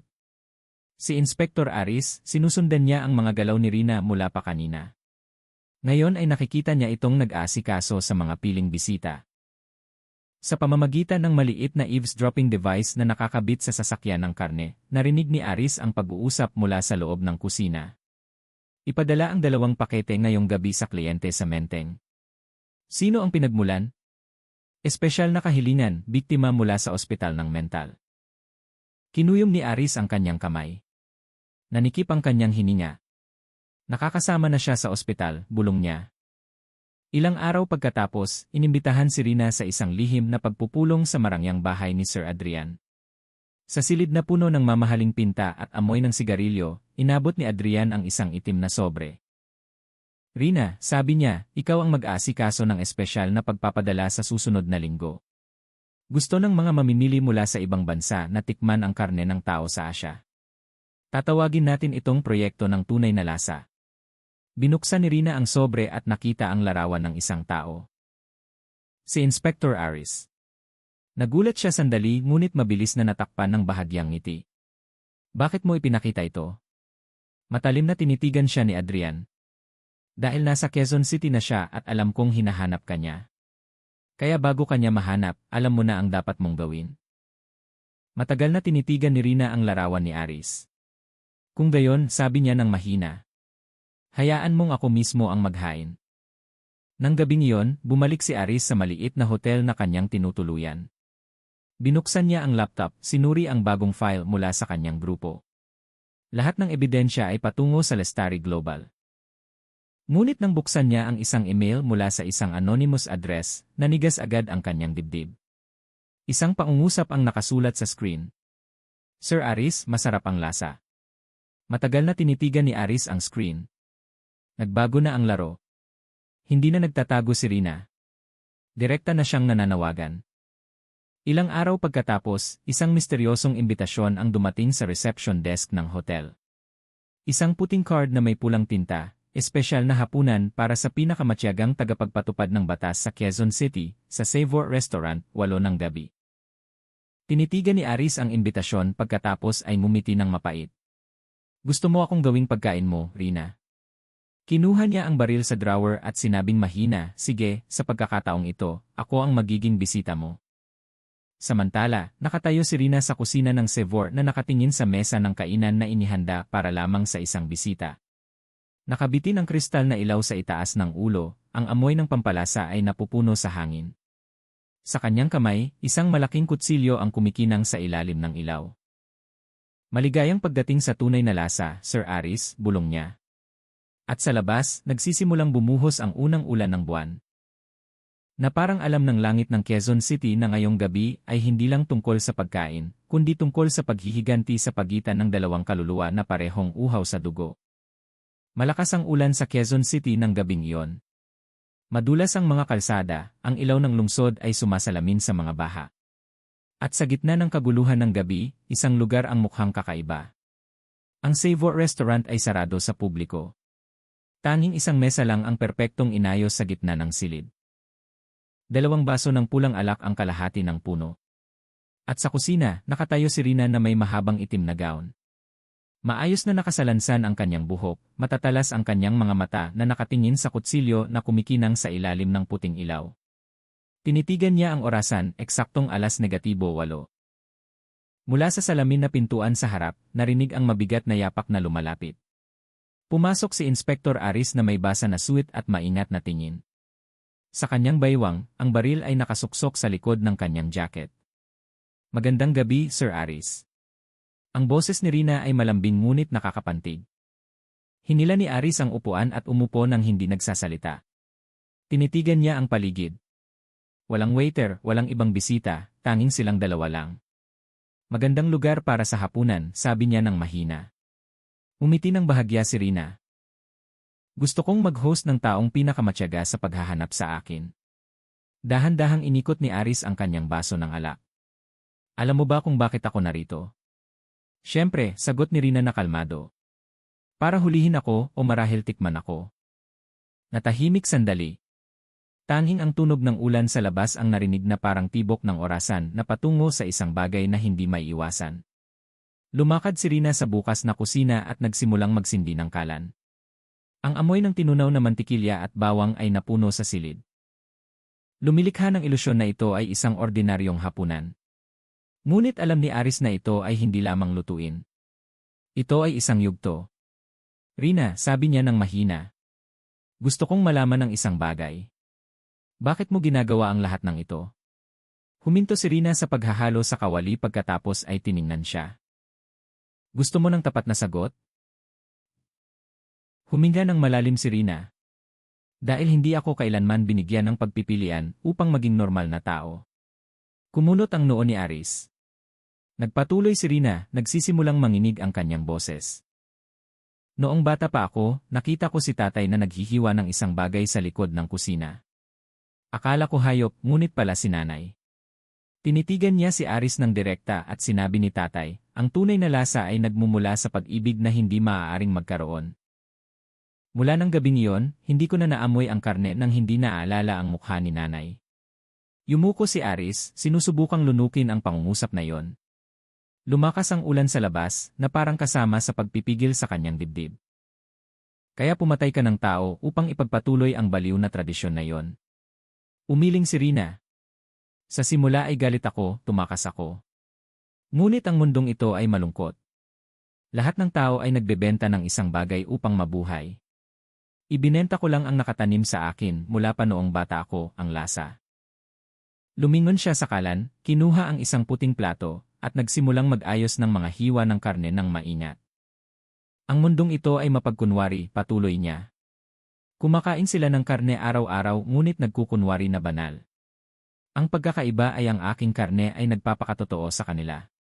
Tumayo si Aris, lumuluha ang kanyang mga mata, ngunit matigas pa rin ang kanyang mukha. Hindi ka tagapagmana ng lasa, Rina. Biktima ka na piniling maging salarin. Tinitigan siya ni Rina ng malamig. At ikaw? Tagapagpatupad ng batas na nawalan ng pakiramdam ng sangkatauhan dahil sa matagal na pagtingin sa kasamaan ng mundo. Bumali ang kulog sa langit. Kinuha ni Aris ang baril mula sa kanyang jacket. Sapat na. Sumama ka sa akin. Umiti ng bahagya si Rina. Bago ako umalis, tikman mo muna ang putaheng ito. Itinulak niya ang plato sa mesa. Ang mga hiwa ng pulang karne ay maganda na nakaayos na may makapal na pulang sarsa sa ibabaw. Nakakaakit ang amoy nito, nag-aalangan si Aris. Ano ito? Tinitigan siya ni Rina nang walang kumukurap. Ito ang huling lasa ng isang taong napakalapit sa iyo. Agad na nanigas si Aris. Anong ibig mong sabihin? Lumapit si Rina na bumubulong sa kanyang tenga. Ito ang karne ng iyong dating assistant, si Jose, na nawala 3 araw na ang nakalipas. Agad na itinulak ni Aris ang plato hanggang sa bumagsak ito. Namutla ang kanyang mukha. Halimaw ka. Tumawa ng mahina si Rina. Marahil. Ngunit ang bawat halimaw ay ipinanganak mula sa isang taong minsan ay nasaktan. Biglang bumukas ang pintuan ng kusina. 2 lalaking malalaki ang pumasok. Mga tauhan ni Sir Adrian. Aling Rina, sabi ng isa sa kanila. Naghihintay na po si Sir sa resulta ng pagpupulong. Lumingon si Rina ng kalmado. Sabihin niyo po sa kanya na nagaganap pa ang hapunan. Ngunit sa isang iglap ay binaril ni Aris ang isa sa kanila. Umalingaw ng malakas ang putok ng baril, nabasag ang salamin at bumagsak ang kawali. Isa pa ang sumubok umatake, ngunit sinaksak siya ni Rina ng kutsilyo sa kusina. Tumalsik ang dugo sa kanyang mukha. Natahimik sandali. Tanging si Rina at Aris na lamang ang natira na nakatayo sa pagitan ng tumpok ng dugo at matalim na amoy ng metal na makapal sa hangin. Tingnan mo ang ginawa mo, sabi ni Rina ng mahina. Katulad ka na sa akin ngayon. Tinitigan ni Aris ang kanyang kamay na may hawak na baril pagkatapos ay tumingin sa bangkay sa sahig. Hindi ako katulad mo. Lumapit si Rina na matalim na tinitigan siya. Akala mo ba tao ka pa rin, Sir Aris? Nagustuhan mo ito, di ba? Umiling si Aris, mabigat ang kanyang boses. Gusto ko lang pigilan ka. Umiti ng malamig si Rina. Kung gayon, pigilan mo ako. Kinuha niya ang kutsilyo, inihagis ito kay Aris. Umilag si Aris at binaril. Tumagos ang bala sa balikat ni Rina na nagpatumba sa kanya. Ngunit sa halip na bumagsak, tumawa ng bahagya si Rina habang tinitigan ang kanyang sariling dugo. Tingnan mo, sabi niya ng mahina. Kahit ang aking dugo ay maganda ang kulay. Lumapit si Aris, pinusasan ang kanyang mga kamay kahit nanginginig ang kanyang katawan. Babayaran mo ang lahat ng ito sa kulungan. Ngunit bago pa niya tuluyang mahila si Rina, narinig ang yapak mula sa likod. Lumitaw si Don Victor na nakatutok ang baril. Walang aalis ngayong gabi, sabi niya na may mababang boses. Tinitigan ni Rina si Don Victor na may malamig na mata. Dumating ka rin, sir. Ngumiti si Don Victor. Naggulo ka, Rina. At ayaw ko ng gulo. Itinutok niya ang baril kay Rina. Agad na binaril ni Aris muna. 2 putok ng baril ang nagpalitan ng direksyon. Tumagos ang bala ni Adrian sa dibdib ni Rina. Tumagos ang bala ni Aris sa ulo ni Adrian. Huminto ang lahat ng tahimik. Bumagsak si Rina sa sahig. Umaagos ang dugo mula sa kanyang dibdib. Lumuhod si Aris sa tabi niya. Gusto niyang sabihin ang isang bagay ngunit nauna nang bumulong si Rina na halos hindi na marinig. Sir Aris, alam mo ba? Bakit palagi akong pumipili ng karne ng tao? Tinitigan siya ni Aris, tumulo ang luha sa kanyang pisngi. Umiti ng mahina si Rina. Dahil ang tao lang ang makapagbibigay ng sakit at kasiyahan. Dahan-dahan niyang ipinikit ang kanyang mga mata. Ang huling ngiti ay nakaukit pa rin sa kanyang labi. Sa labas, ang sirena ng pulisya ay narinig na lumalapit. Huminto ang ulan na nag-iwan ng amoy ng bakal at init sa hangin. Tumayo si Aris. Basa ang kanyang katawan ng dugo at tubig ulan. Tinitigan niya ang katawan ni Rina na hindi na gumagalaw. Sa isang sandali ay naramdaman niyang walang laman. Na parang lahat ng damdamin sa kanyang buhay ay nalibing kasama ng babaeng iyon. Ngunit nang lumabas siya ng restaurant, may nakita siyang isang bagay sa mesa na nagpahinto sa kanya. Isang maliit na piraso ng papel na basa ng dugo na nakasulat sa sulat kamay ni Rina. Ang tunay na lasa ay hindi mamamatay. Lumipat ito. Matagal na tinitigan ni Aris pagkatapos ay tiningnan ang kutsilyo sa sahig na kumikinang pa rin sa ilalim ng ilaw. Sa kanyang puso, bumulong siya, marahil, Rina, ngunit sa pagkakataong ito, hayaang matapos ang tunay na lasa dito. Huminto ang ulan. Madilim pa rin ang langit ng Quezon City nang nakatayo si Inspector Aris sa harap ng salamin ng autopsy room. Sa likod ng salaming dingding na yon, nakahiga ang katawan ni Rina ng tahimik sa malamig na mesa ng bakal. Ang itim na gown na dating elegante sa kanyang katawan ngayon ay mga punit na tela na puno ng dugo. Ang kanyang mukha ay kalmado na parang isang babae na sa wakas ay nakahanap ng kapayapaan matapos magtiis ng mahabang pasanin. Ngunit para kay Aris, ang kapayapaan na yon ay tila peke. Narinig pa rin niya ang malambing na tawa ni Rina na umalingaw-ngaw sa kanyang ulo. Ang parehong tawa tulad ng sa huling hapunan nila. Naamoy pa rin niya ang bahagyang amoy ng lavender mula sa buhok ni Rina nang huminga siya ng huling hininga. Inspektor, ang boses ni Helen, isang forensic expert, ay bumali sa kanyang pagmumuni-muni. Tapos na ako sa pagsusuri. Ngunit may kakaiba. Lumingon si Aris, tensyonado ang mukha. Anong kakaiba? Tinitigan ni Helen ang kanyang mga tala. Ang kanyang dugo ay naglalaman ng residu ng hindi pangkaraniwang protina. Akala ko epekto ng gamot o narkotiko, ngunit matapos muling suriin, hindi ito synthetic na chemical. Kung gayon ano? Isang organic compound na katulad ng laman ng tao, ngunit hindi mula sa kanyang sariling katawan. Natahimik si Aris. Ibig mong sabihin, kumain siya ng isang tao bago siya namatay. Dahan-dahang tumango si Helen. At mula sa kanyang iyan sigurado akong kumain siya ng bahagi ng isang taong kilala niya ng husto. Kinuyom ni Aris ang kanyang ngipin. Ang pangalan ni Jose, ang kanyang nawawalang assistant, ay bumalik sa kanyang isip. Kinuyom niya ang kanyang kamay hanggang sa pumuti ang kanyang mga buto ng daliri. Ngunit bago pa makapagpatuloy si Helen, isang pulis ang dumating na nagmamadali. Sir, may pinadala po para sa inyo, sabi niya. Ibinigay ang isang brown na sobre na walang nagpadala. Binuksan ni Aris ang sobre. Sa loob ay isang flash drive lamang at isang piraso ng papel na may pino na sulat kamay. Para sa iyo na patuloy na naghahanap ng tunay na lasa. Lagda, Ling. Dinala ni Aris ang flash drive sa interrogation room na ngayon ay walang laman. Ibinukas niya ito sa laptop at ang screen ay nagpakita ng video recording. Lumitaw ang mukha ni Rina na nakuhanan ng simpleng kamera. Ang background ay isang kusina na may malabong dilaw na ilaw. Hello, Sir Aris. Kung pinapanood mo ito, ibig sabihin patay na ako. Ngunit alam kong hindi katapusan ang kamatayan para sa mga taong tulad natin. Pareho tayong nabubuhay mula sa lasa. Ang pagkakaiba ay tinikman ko ito at inilibing mo. Ang boses ni Rina ay malambing ngunit bawat salita ay tumutusok. Alam ko kung sino talaga ang nagsimula ng lahat ng ito.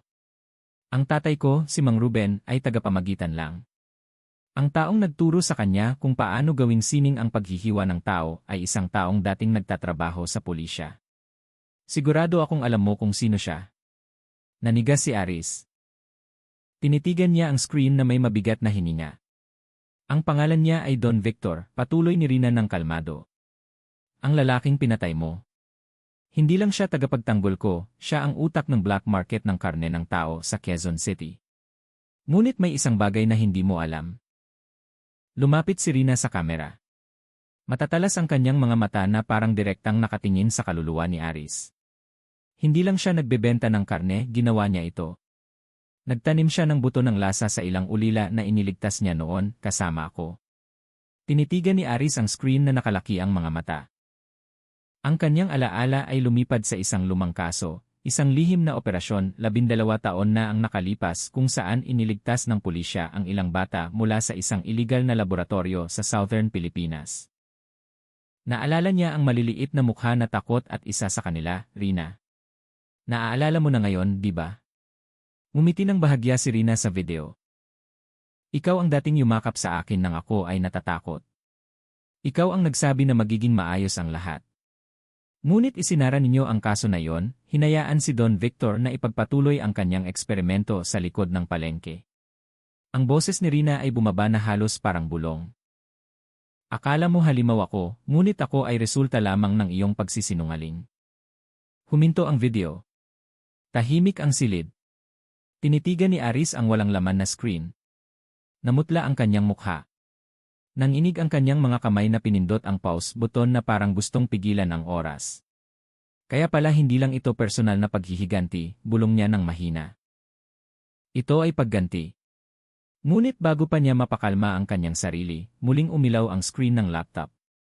Na parang may iba pang file na otomatikong bumukas. Sa pagkakataong ito, hindi video, kundi recording ng CCA mula sa autopsy room. At sa recording na yon, ang katawan ni Rina na dapat ay patay na ay gumalaw. Nanigas si Aris. Dahan-dahang gumalaw ang katawan ni Rina sa autopsy table. Nanginig ang kanyang mga daliri, pagkatapos ay dahan-dahang bumukas ang kanyang mga mata. Itim na itim ang mga mata. Walang pupil. Si Helen na nasa silid pa noon ay mukhang nagpanik. Pinindot niya ang alarm button, ngunit mabilis na bumangon ang katawan ni Rina, hinila ang kutsilyo at sinaksak ito sa dibdib ni Helen. Huminto ang recording doon. Madilim ang screen. Tumayo si Aris na hinihingal. Tumakbo siya palabas ng silid patungo sa orihinal na autopsy room. Ngunit nang dumating siya, huli na ang lahat. Nakahiga ang bangkay sa sahig, umaagos ang dugo mula sa kanyang leeg. Walang laman ang autopsy table, nawala ang katawan ni Rina. Nang gabing iyon, kinubkob ng pulisya ang istasyon sa isang kalmadong kalagayan. Sinuri ang lahat ng pintuan, sinigurado ang lahat ng kamera, ngunit walang sinuman sa mga pulis ang nakakita kay Rina na lumabas ng gusali. Na parang nawala lang siya. Nakaupo si Aris sa kanyang silid na nakatingin sa mga tala ng investigasyon na ngayon ay parang walang saysay. Sa mesa, ang maliit na bakal na kutsilyo ni Rina na kinuha niya mula sa pinangyarihan ay nakahiga, ngunit may kakaiba. Sa hawakan nito ay nakasulat ang isang bagong ukit, ang tunay na lasa ay lumipat. Hawak ni Aris ang kutsilyo at agad siyang nakaramdam ng kakaiba na kumalat sa kanyang balat. Malamig ngunit nakakaakit. Sa kanyang palad ay lumitaw ang isang maliit na sugat na parang hiwa. Ngunit nakakagulat, ang dugong lumabas ay hindi pula, kundi bahagyang itim. Katulad ng dugo ni Rina na sinuri ng forensic doctor kanina. Tinitigan niya ang kanyang kamay na may takot pagkatapos ay bumulong ng mahina, Rina, anong ginawa mo sa akin? 3 araw pagkatapos, malaking balita ang nagpagulo sa publiko. Ang kaso ng karne ng tao sa Quezon City ay isinara. Ang pangunahing salarin na si Rina Santos ay idineklara na patay at nawawala ang kanyang bangkay. Ngunit sa likod ng lahat ng iyon, sa isang night market sa labas ng Maynila, isang dalagita ang nagbukas ng bagong pwesto. Nakasuot siya ng malaking sombrero, ngiti ng kaibigan, at naghahain ng safe na may nakakaakit na aroma sa sinumang dumadaan. Sa maliit na board sa harap niya ay nakasulat, tunay na lasa, garantisadong hindi mo malilimutan. At nang sumulyap ang CCTV camera sa kanyang mukha, malinaw na makikita na ang kanyang mga mata ay may parehong kislap tulad ng kay Rina.